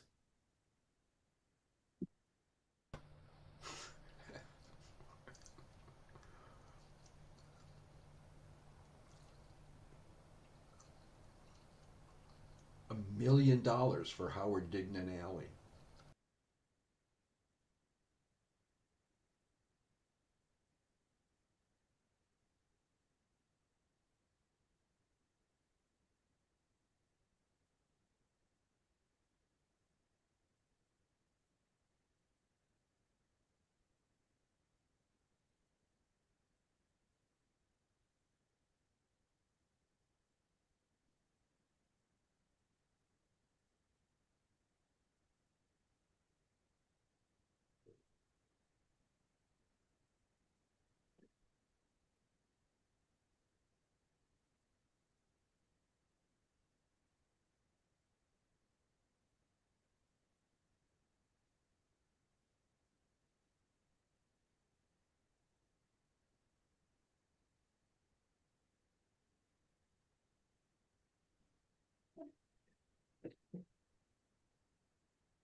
Well, if anybody needs a break for a few minutes, certainly now's a good time to take it while we wait. Were you all waiting for me?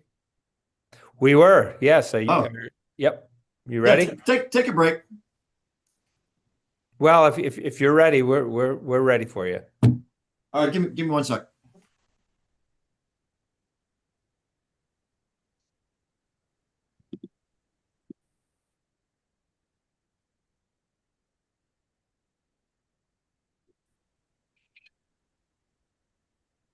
Just working out to bring up the presentation. While I'm doing this, does everybody have the capital budget downloaded and ready to look at it? It's kind of how this goes. Yeah, we have the staff report with the summary, and then all the projects are in And, there. and it's on the Google Drive if you want to put it on your own computer and enlarge it.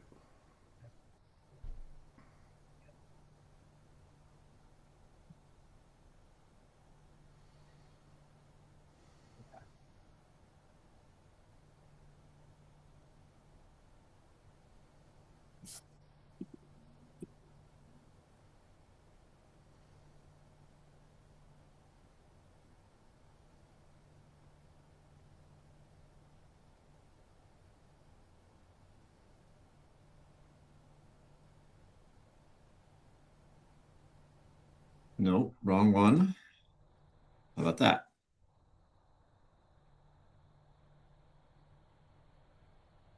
Do you see my screen? We do. I'm getting We see the message saying fiscal year proposal. Yeah.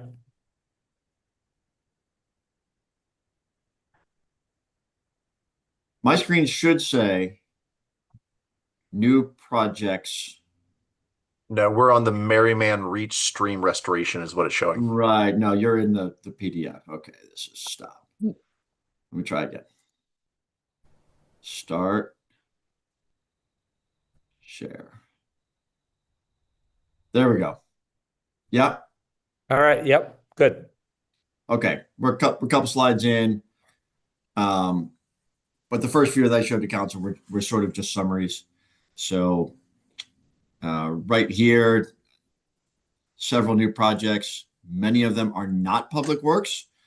So as it pertains to new things that are in the CIP, it's kind of mostly others, but I'll point out a couple that are of general interest. The general striping and marking, that's repainting of crosswalks and center lines, and of particular interest to the public, red curb.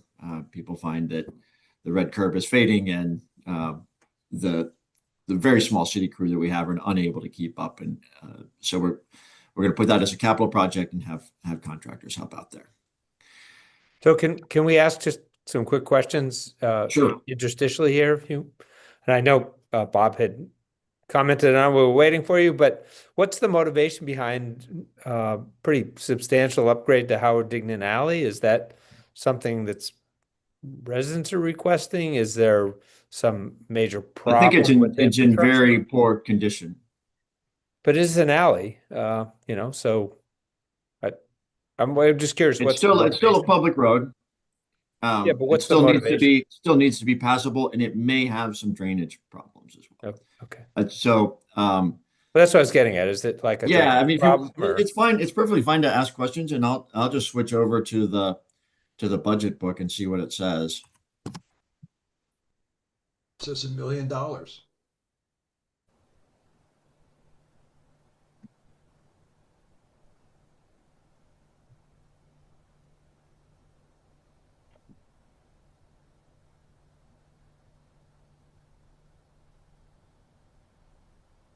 Yeah, so it does say what I mentioned. It's got some significant ponding issues. So yes, while it's an alley, we still have people who live on it. Need to be able to get in and out. Okay, I just wanted to know what the motivation was there. Okay, go ahead. All right. Yeah, good question. All right. Bird, do you want questions or are you continuing? Oh, questions are very welcome. Yeah, there really isn't much to this. The only other slide that's of meaning is changes. And I'll point out, some, if you're digging into the book and you see a bunch of money is removed from a project or moved to out years, that's kind of what the next slide is. So yeah, go ahead and ask away. $840,000 for bathrooms in the police department and in the fire department on Bay Taylor Avenue. $500,000. Right. I can't answer any of those. And then you have a fire station's complete remodel and rebuild. Why put money into bathrooms if you're going to be rebuilding all at once? I had the same question. Yeah, I'm sorry, I can't speak to this. As you may know, there's a central services department now. Facilities falls under them. And I'm here as somewhat of a general aggregator of the program spokesperson, if you will. And the only thing I can point you to is, that I can just tell you to go look at the page, and maybe request that the central services director or his facility engineer come and speak with you all. Well, we've run out of time. Yeah. Tonight's the night. Right. Yeah. All right. Yeah, I mean, it's I understand, but if you've been watching at all the finance committee, they've got some questions here too. So I think that the council report is also going to be. Gott's Garage. Yep. $2 million. I'm sorry, I'm going to keep repeating myself. I can only speak to the public works projects that are on here, and that's general striping and marking, Howard Dignality, and Merriman Stream restoration. Okay. Right. So I'm of no use almost. So if I could, everybody, procedurally here, given the things we've heard in the last couple of minutes, something we, if we have to get to ground on this tonight, something we should think about is, if we make a recommendation on this CIP that we had concerns and the city council should look into them. That's fine with me. Or something kind of generic like that, saying that, sort of punting it because frankly, we just didn't have the time and we weren't given the time. So it's a bit of a punt, but. Right. But I think that is a very valid and valuable course, right? That would be what I would recommend. Okay. The West-East Express Bikeways, that fall under your umbrella? A little bit. A little bit. Only what's happening with it? We really hope it's going to start later this year. It's always right. I think we're through all of the property rights issues. Yeah. It's really just we're in it's like 11:55 on that project. I mean, really we're in the late stages of state and federal authorizations. In fact, I'm sending in what will be the final package for the section behind the Graduate Hotel tomorrow to the state, and then the section that includes the Poplar Trail and the western extension to Gibraltar. That is fully wrapped up. We are exclusively waiting for the federal authorization before we can put it out to bid for construction. So let me just clarify. Yeah. If I may. So not only the existing Poplar Path, but also the extension out to Admiral is being covered under one funding application, which is close to being concluded. We actually have two grants. One covers Poplar Trail and everything west of the Poplar Trail, and then the other grant covers from Taylor Avenue to Calvert Street. Okay, and the first grant is very close to being authorized, and then what do you think of the lead time between authorization and beginning construction? Because a lot of people both are going to be put out to bid for construction by the fall. So that's, I can tell you that. That's the one from Taylor to Calvert would be late fall, early winter, most likely. The Poplar Trail and Western Extension is probably going to be late summer, Up next but year. maybe by midsummer Of this year. of this year. Yeah, Mhm. and we've been working on it for 3 years, so it's Tell me about it. yeah, well, maybe more. So Burr, the only thing that you only know well, those three little things that you told us about? Correct. Of the new projects, right? There's a lot of existing projects I know quite a bit about, but of new ones, those three. I have a question, Director Vogel, on some of the existing projects, for instance, street resurfacing. So I think last time we talked about this, you said that every 20 years our road surfaces get repaved. And it turns out that we've been basically budgeting about $3.7 million a year to keep up with that. And I'm wondering why this year we only budgeted 1.4 million, when last year it was 3 million, which wasn't sufficient. So we're down by half. Right, because for a number of reasons, some of which being there was a lot of BGE work going on, and BGE gave us a bunch of money to do work, and we only have really one contractor and crew assigned. So we have kind of a window, right? Like 8 months a year, we can do paving work, and we do that work with one crew. So that's one milling machine, one paving machine, and then all of the support crews that go along with that. So we're kind of capacity limited in what we can do. We had built up Can a you little get bit another of contractor just so we can keep up with the let me finish my resurfacing? spiel. Oh, sorry. I'll finish my spiel. Yeah. So we've been capacity like limited at that $3.5 million a year, but we got this extra money from BGE, and we've been tackling some rather challenging projects that were a little slow when we're down in Eastport, places like that.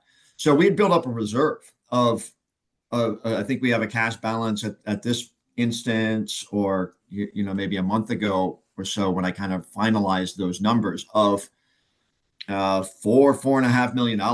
And I asked the project engineers, like, what do you think we could possibly spend between now and June of 2027, between what we have in the bank now and what city council could give us? If you were to give me a number, what would that be? And she said, I could probably only spend another $1.5 million between now and June of 2027. I said, okay, because of what's going on here with City Dock. Let's see what changes. Somewhere in this list, which I'm having a hard time seeing right now, City Dock got a whole lot of money added to it. Well, the reason you don't see it on this list is because we had to add bond funding that had been planned in 2028, and we had to move it into 2027. And so that means we had to find a bunch of money from other projects, move money out of 2027 into other years. And this was one of the donor projects. Now, I feel like council still wants to be aggressive with that program. That's the sense I'm getting. And I would imagine there will be some amendments proposed tomorrow that put money back in that. And they'll say, do your best to spend it. And if you don't, that's okay. I noticed that when they were doing the BG and E work and gas work, especially here in Eastport, we were supposed to have the complete street money spent to make our streets better, but it really hasn't happened that way. Will it happen retroactively? No, I don't know what you mean by complete streets as it pertains to Eastport. Those complete streets generally speaks to things like adding bike lanes, and oftentimes, maybe widening sidewalks, things like that. When it comes to the Eastport specifically, those things have a long planning time horizon, right? Because you need property, adjacent property owners' permissions. So that complete streets supplemental funding that went in last year as a new CIP introduced by a council member, not the administration, was there were no projects associated with that. It was just an Okay. idea. Got it. And It just says there's money there still are no associated. projects. There's money out there, and there's still really no solid plan to spend it yet. We have some ideas where we might supplement a sidewalk project. Yeah, I was going to say the but- sidewalks in some places need to be widened. I thought it was happening at the same time, but that may be wrong. Yeah. And then the not sidewalks correct. issue, I know that we've been budgeting about $600,000 a year normally for the repair of sidewalks. And I may be reading this wrong, but it looks like we're doing less than that this year, or that it's split into two groups, part for wards 2 through 8, and then part for Ward 1. And do you have any more detail on that?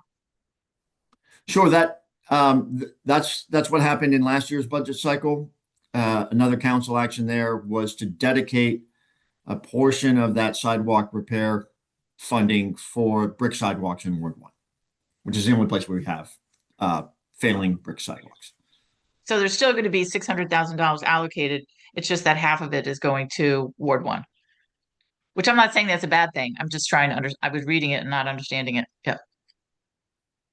That's interesting. Is that? I guess start on page I'm 58. I'm going to the page real quick. Uh-huh. I don't.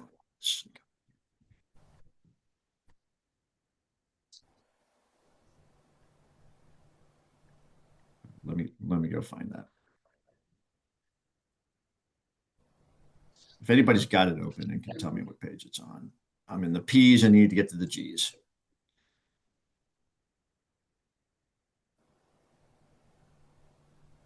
General sidewalks. Here we go. Page 63. Yeah, just $200,000 here in the 27 budget for general sidewalks.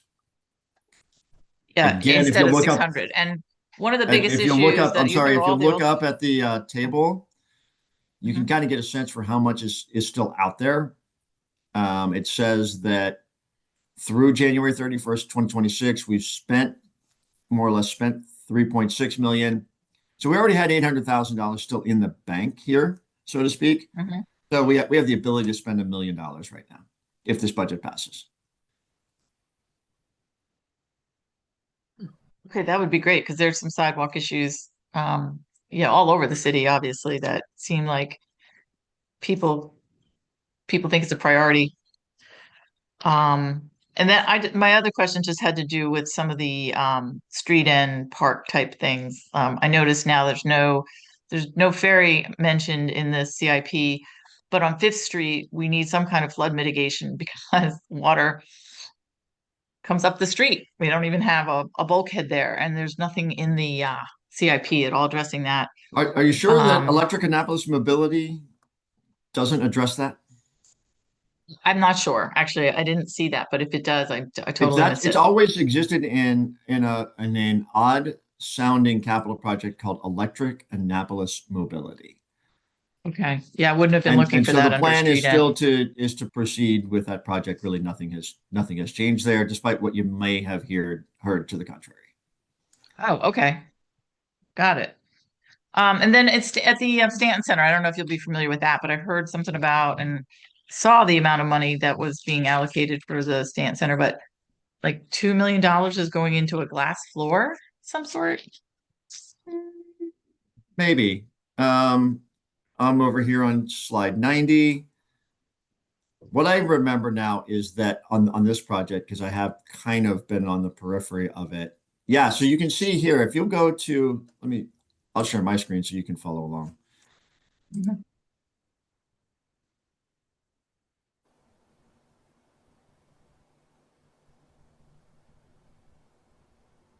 Is it big enough to see? Yes, it's good.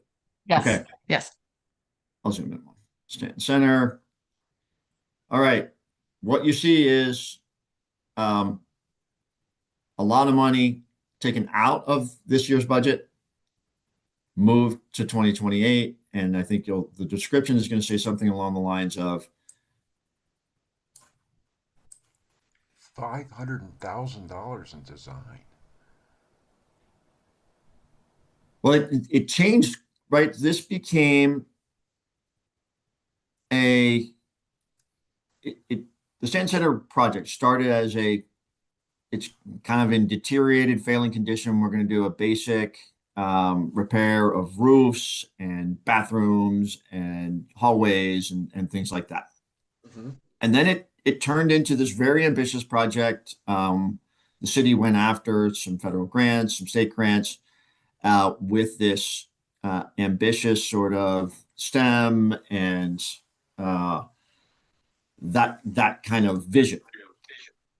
And then so to design that vision of what might ultimately end up being a $7 or $9 million project, they did bring on a specialized designer for the kinds of things you see here. So this is what they went after in terms of grants, and so far no successful getting external funding support for it. So you kind of see, yep, the glass floor with the video screen. It just says that's pending, which means Pending. Okay. kind of being in limbo. Mhm. And I believe. But was there grant money supposedly to cover that, or are they going to be asking for taxpayer money? Well, what I see here is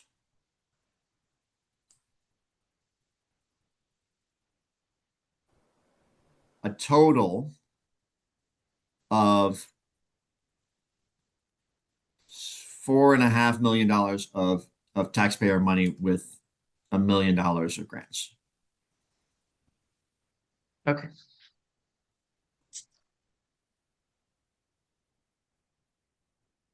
The Burnside Street, street and park area, the costs were shifted from 27 to 28.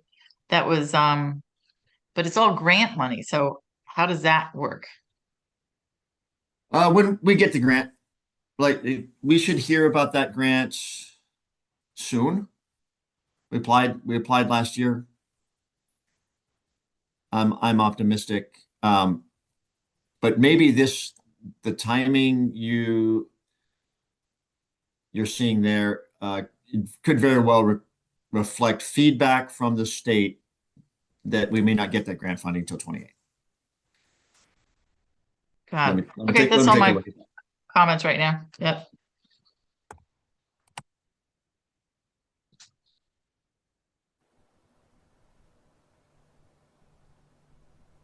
Let's see It's the bulkhead that's falling apart right there. And people that are trying to get from the water to Eastport only have like a couple of places where they can come ashore and tie up, and that one you can puncture your Zodiac. It's so bad. It's not usable. Right. So it's only So Second is Street this- that Mhm. Yeah, go ahead. Yep, it says new. No, it's only and- really you can come aboard if you're out in the mooring field or you want to come from downtown and go to Eastport for any kind of, dinner or drinks. You can't really get ashore and easily Right. unless you go Right, to right. Second Street, which is next to the Chart House, which No, is I'm always packed. right very, now. very familiar. And as you can see, so $75,000 is in here for design.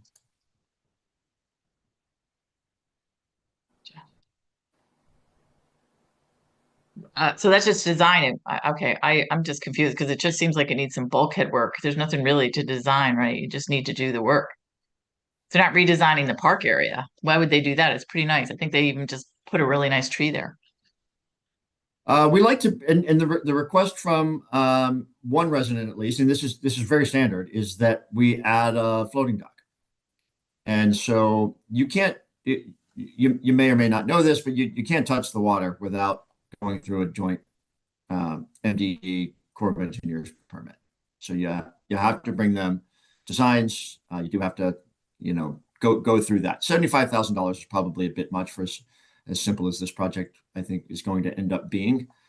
But at any rate, it's always 12 to 18 months of upfront work on any waterfront project. Thank you. Welcome. So the city dock stuff is spread in several different places. That's okay. As long as it gets done. It's getting done. Let's Follow-up go. question to that, Mr. Vogel, is every year we ask this question, but so far the barrier goes around 2/3 of Ego Alley. And there's been negotiations, I guess, with the Fleet Reserve and the Waterfront Hotel and the yacht basins to see if they would agree with letting the barrier continue in front of their properties. How is that going? No interest in talking to the Waterfront Hotel, or they have no interest in talking to us. So that part is a bit of a misperception, perhaps. And We has there been will- any We actually bids are due tomorrow for the project that will extend the concrete bulkhead from where it ends right now at 110 Compromise, past Newman Street, in front of the Fleet Reserve, at which point our flood protection will turn landward towards Compromise Street. So you're going to go out to the street and then up. And so there's going to be temporary barriers deployed for that flood mitigation area, because you can't build a wall that goes out to Compromise Street and cut off, or maybe you can, Fleet Reserve and If the Or Fleet right Reserve where you're wall talking about. will be part of the flood protection. So you can imagine if the Waterfront Hotel is flooded, we need flood protection on essentially the property line between the Waterfront Hotel and the Fleet Reserve. And when you get out to the street, all you really need at that point, you start getting a decent amount of land elevation, and you just have some knee walls there. You do need to have some barriers, like you're saying, barriers that we would install in advance of a tropical storm that would block the drive entrances into the Waterfront Hotel to keep water that will pass through the Waterfront Hotel into Compromise Street. So we try to keep Compromise Street dry and the waterfront, then the hotel can flood. So it's a little bit different than what we approved when we saw this, whatever, 2 years ago, year and a half ago. I think that's always been the case. If they Trust me, this is my main job. This is my day job, and we've never had a plan that included a barrier at the water's edge for the Waterfront Hotel. Yeah, if they don't want to No, play, you were negotiating. Yeah, you were negotiating that, and I thought that was everyone was positive it was going to happen, and I was just because that's No way. I mean, that's you. There was That no must have been somebody anticipation that. else. I never had any. No, seriously. Like you might have Okay, heard that. yeah. You might have heard that from Gavin Buckley or somebody else who likes to dream. But we had one meeting with those folks. It was very pleasant, but they weren't interested, and I understand exactly why. If you're a business person, until you have a business case for doing something where you know you're going to retrieve your investment, you're not going to spend that kind of money, and we're not going to do it for them. Gotcha. All I want to say is Yeah. when we approved this, I was under the impression that that's what was going to happen. That's fine with me. I'm just saying what I understood at the time. That was never part of the city's plans. It was always to go along Compromise Street once you got to that property. But you don't have to do a lot. That's the nice thing. That'll be a very simple project. And in the meantime, we can always put temporary barriers across Compromise Street in the event of a flood. And Compromise Street obviously would not be passable for that period, which that only is 4 or 5 hours. So that would be kind of our backup plan. Once we got City Dock done, everything else is good to go. All of a sudden, we have a tropical storm coming. We would do temporary barriers on Compromise Street. Let them float on their own. Yep. That's just the nature of the business. I think it would make sense if I owned that hotel and I knew I was going to own it for 30 years. Mm-hmm. The long term, the business case says go ahead and do it now when I can get a good price from the city's contractor. Well, they're mobilized, and a lot of the expenses in doing these kinds of projects are in all of the mobilization. You get your crews there. You just keep going. You add another, whatever it would be, 800 feet or 1,000 feet. But it's still a pretty big project, right? It's still a few $1 million, and you have to be able to say, my insurance rates are going to go down enough to make that money back. Because they don't care if they flood, they have insurance for that. And, and they're probably going to sell it in 5 or 7 years. If they're owned by a big, private equity conglomerate kind of thing, whatever. And generally speaking, those kinds of properties change over once a decade or more. So I just don't see them having that sort of long-term Do you view. think it's appropriate for us to point out that there are these restrooms, bathrooms that are in separate budget requests and the complete remodels of all 3 fire stations? What is that appropriate for us to question why they're spending money to rebuild bathrooms and then also spending money to rebuild the whole buildings? Is that appropriate?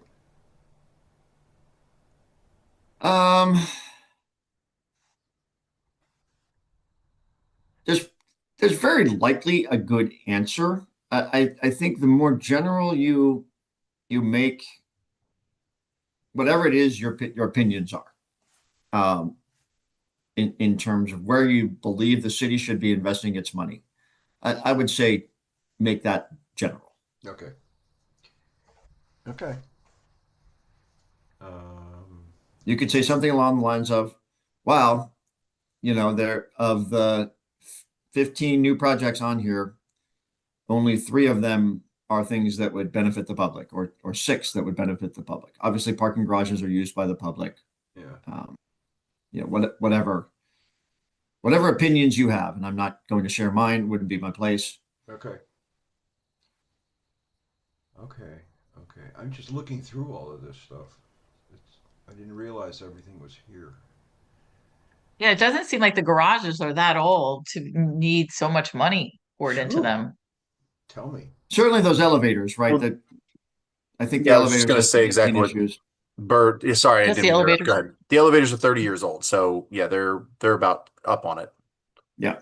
And I was there in the Gotts Court garage with a friend of mine in a wheelchair, and it was almost impossible for him to get down. Yeah. Yeah, but those elevators out, then We had then to it's go. He had to park on the top, and he had to go roll down all those ramps. To get roll out of all that the way garage. down so you can roll out one of the entrance ramps. Completely unacceptable. Yeah. Right. Both elevators. So Is that the same way at Knighton, probably? probably. Or is Knighton I think earlier? Knighton, Or- maybe that elevator still works, but it could be on its last legs or something like that. Oh. I think the striping and marking is a very valuable addition to this budget. I would imagine it's because of the traffic engineer that was hired a while ago.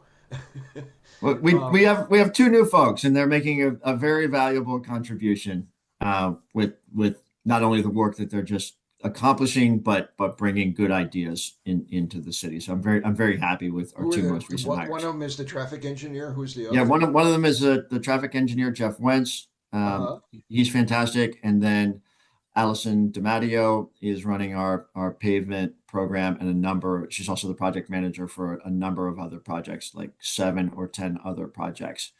And she's been a fantastic hire. Okay. And they work great together. Yeah. Okay. Whew. Okay. I have no further questions. I mean, I'm just scrolling. We'll see. Is the capital budget this year greater or smaller than last year?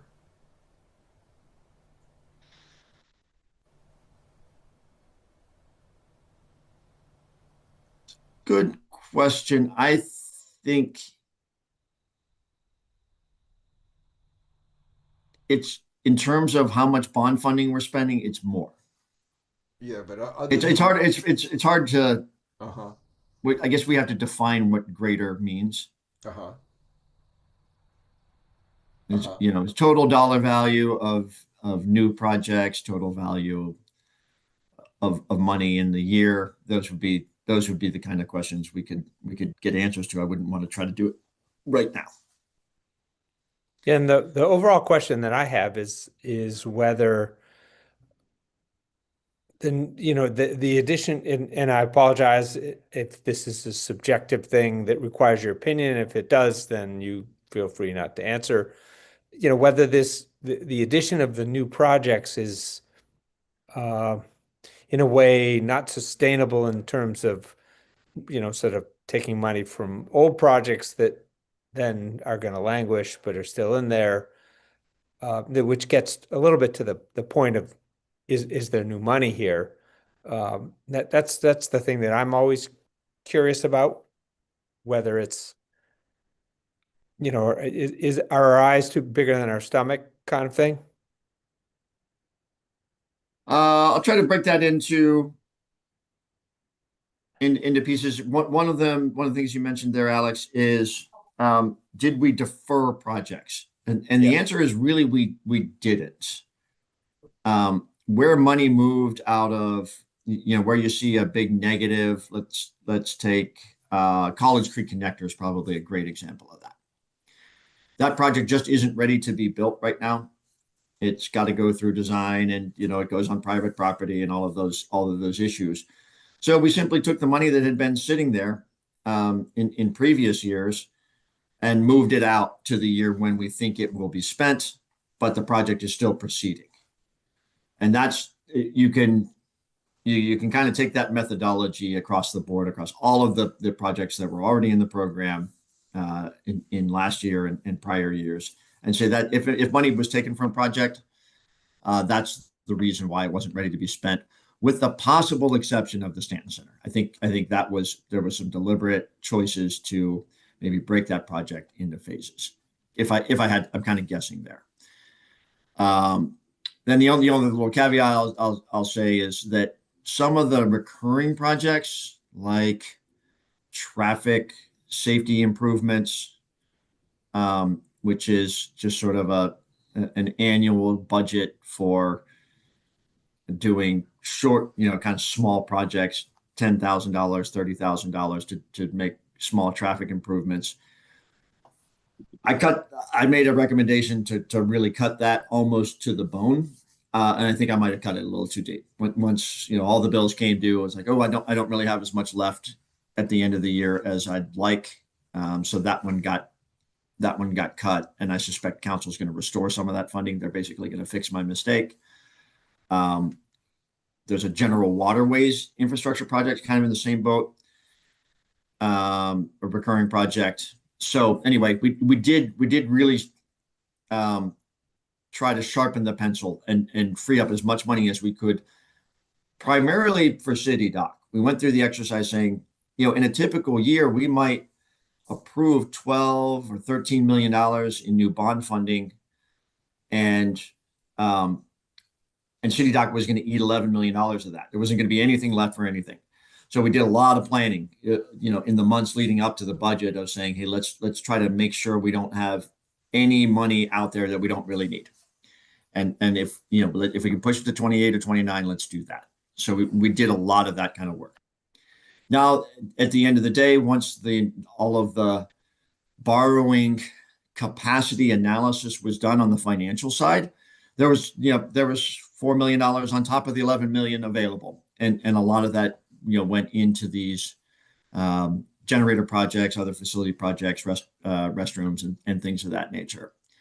And I will go ahead and opine. I mean, nobody's asked me, but it looks like a lot of work for a fairly small group of folks to be able to get that many projects going in 1 year. It does feel like quite a bit. And just as a follow-up, is there ever any discussion about actually removing things that either are going to be too far out that they should be taken off this plan, or realizing maybe it's not a priority and it's never going to be a priority, and maybe until we have different administration, just so things don't sit on here? And that would definitely be, that would be something we should do. If we have no intention of doing a project, Duke of Gloucester floating pier is in that category. It's not a viable project. Right. Great idea, but the order, the church order that owns that property, not really the local church. They don't have a say in this. Just hasn't been willing to work with us on that. So that project will just die. Burr, Everett here. I have a question. I think I read in your report here that City Dock is projected to be completed by 2028. Is that true? That is correct. Let me ask you this. Will any part of it be accessible in stages, or would it continue to be blocked until it's completely done? Yes, wonderful question. I'm very optimistic that maybe even by Christmas time, we'll have the boardwalk reopened. So you'll at least be able to walk to Susan Campbell Park, maybe not in Susan Campbell Park, but at least around it on the boardwalk. Right now, a lot of water lines are being replaced there, but before too long, we'll be done with all that utility work. The decking will go back on, and certainly by the end of the boat show in the fall, the boardwalk should be able to be reopened quickly after that.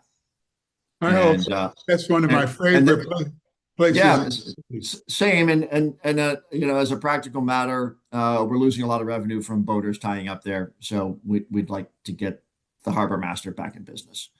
Right. Great. Thanks. And maybe Susan Campbell shortly thereafter. Okay. Appreciate that. And then one follow-up, a huge milestone we're all looking forward to is next July or so is our current estimate. The phase 1 work, where all that construction is going on, that will open up in July of 2027. Maybe a month earlier, a month later. Okay, great. Thank you. Great question. Thank you. Mhm. Boy, lots of changes to Hilltop Lane. Yeah, that's going to be a great one. I really feel like, in terms of mobility, that's a key segment for us, because once you feel good about getting down Hilltop Lane and then you do Bay Ridge on one side, you can get down to the Children's Museum, across to the Spa Creek Trail, go down Spa Creek Trail to McGuckian, jump right across West Street, get on the Poplar Trail, and you're all the way out. You're all the way out to the mall if you want to be in a fairly with only one little stretch that's dodgy between Gibraltar and Route 2. All right. But a traffic or a pedestrian activated traffic signal at Gemini on Hilltop. That's a big one. A potential traffic circle at the intersection of Tyler and Hilltop. Those are unlikely there, to be honest. I don't think the geometry supports that one. Really? A circle? Well, I guess no. I'm sorry. I'm thinking Tyler and Bay Ridge. No. I'm Tyler thinking, and Hilltop, maybe. Yeah. Maybe. Yeah. There's a lot of room there. My daughter happens to live right there, and every time I go there, there's like almost a screeching accident, and sometimes an accident. It really needs to be modified, and we mentioned it to your traffic engineer, and it may be on your list next year. Just saying. But a lot of changes to Hilltop because it's a fantastic. Yeah, because we have that whole within 40060 is we have a design going there for traffic safety improvements on Hilltop Lane. Good. And that's the entire corridor all the way from Bay Ridge. So it really starts as Tyler at that point, going all the way over towards Spa. Mm-hmm. Yeah. All right. Okay. Ooh, Truxton Park. Ooh, boy, do they need that. Jeez. Does anybody else have specific questions? Is it what you said? More? Bob, are you going to have more questions, or are you? No. I will make a motion that we recommend approval of the capital improvement budget with some, what's the word? Not hesitation, but some questions about why the fire stations are going to be renovated, and prior to that, bathrooms are going to be renovated. And we query whether those two projects or multiple projects shouldn't be combined into one. And let them answer it. Let them ask the question at finance. Okay, so Bob has made that motion. Does anybody want to second that? I second. Okay, so in terms of discussion, well, but by the way, thank you, Bert. So Thank you all for having me. Yep. All right, so Have a great night. Bye. we'll discuss. Thanks. Take care. So in terms of discussion on Bob's motion, the only thing that I have to add is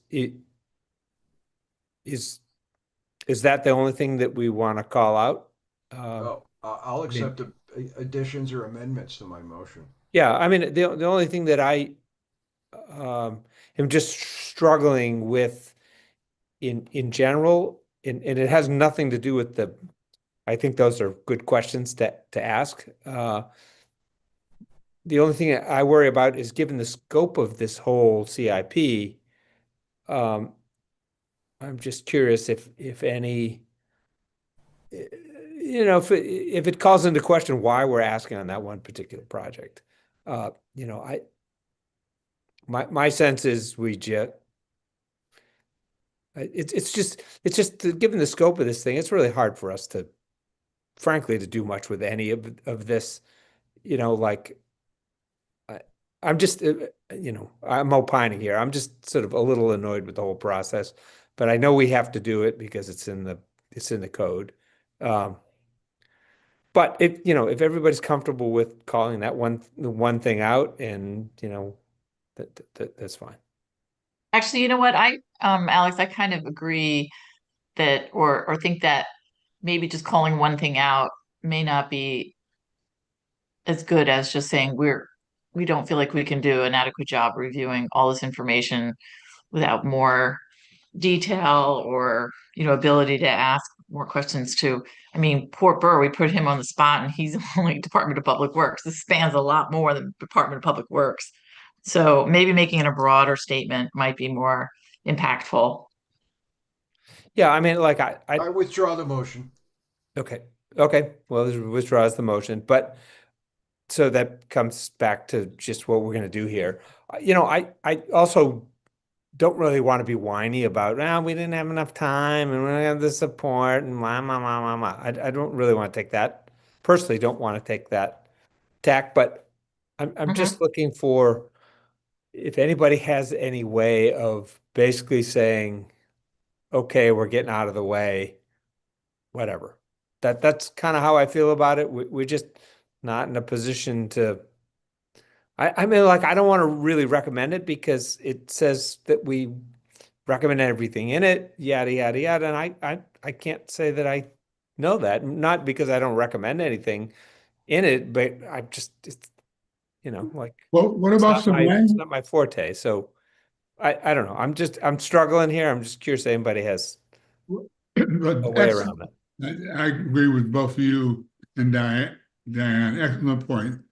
What about some language like, upon review of the budget, we don't think we're in a position to question line items or the timing of projects, but have a general whatever, blah, blah, blah, blah. I mean, something like that acknowledges that we reviewed it, but we're limited in our ability to question individual line items, because this is a lot. I mean, it's a huge budget, a lot of dollar signs, so forth. So some kind of cautionary language like that. What do you think about that? So how about something like this? And it's like a one-liner. We reviewed the budget, the CIP, and it should go forward. We've done our job. We make no value judgment about it. We're getting out of the way. Yeah, that's all we do. No, I mean, I feel like that's untrue because we review. Oh, you're saying we reviewed it. We're not approving it or recommending it. We think it should go forward. We reviewed it. Yeah, we reviewed it. If- Yeah, that's but fine. if We could just the- say we reviewed the capital budget, the capital plan. Mhm. And don't put any Yeah. value statement on it. Yeah. I would be okay with that. Same. Okay, so the motion on the table is we basically give a one-liner that says we reviewed the capital plan. Right. We did our job. We got a second on that? Second. Okay, any further discussion?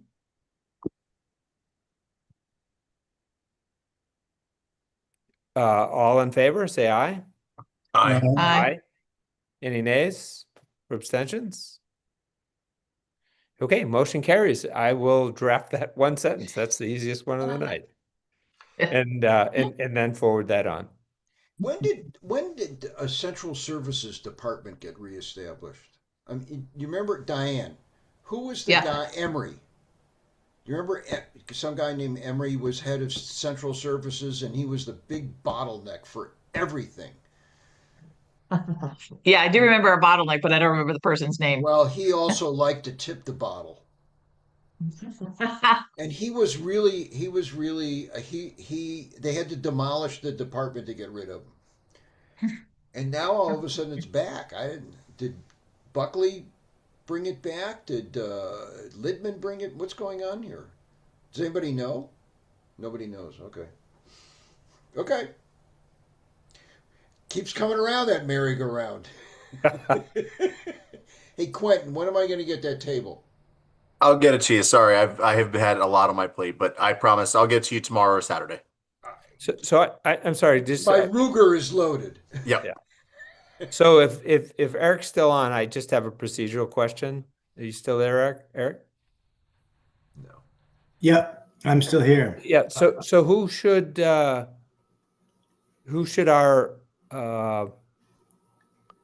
one-liner letter go to? Should I go to the city council? That's a good question. Can you refresh my memory on Yeah, Clerk. How about the clerk? the clerk? it would either be, yeah, I think,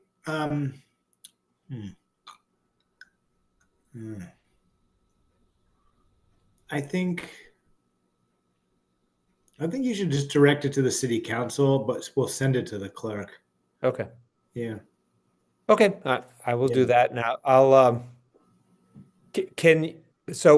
I won't, unfortunately, I won't be able to personally do that until next week, like Mhm. an official signed letter. Right.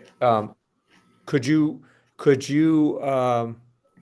do me the favor of reporting to whomever needs to know that we're not in the way anymore? Yeah. That we made this decision, and I will follow it up with the official paperwork next week. Yeah. Just I just think to as long not as be a it bother. comes in next week, that should be fine. Yeah, And- I'll do it on Tuesday. I'll be back. Yeah. Just make sure to date it Monday, and I'll let the clerk know that what's coming. Yeah. Okay. Yeah, I appreciate that. Thank you. Sure. Okay, so that brings us to the end of the agenda, and so I would entertain a motion to adjourn. So moved. All right, second. Second. All in favor? Aye. Aye. Aye. Okay, thank you all, and thank you to the staff for sticking with us.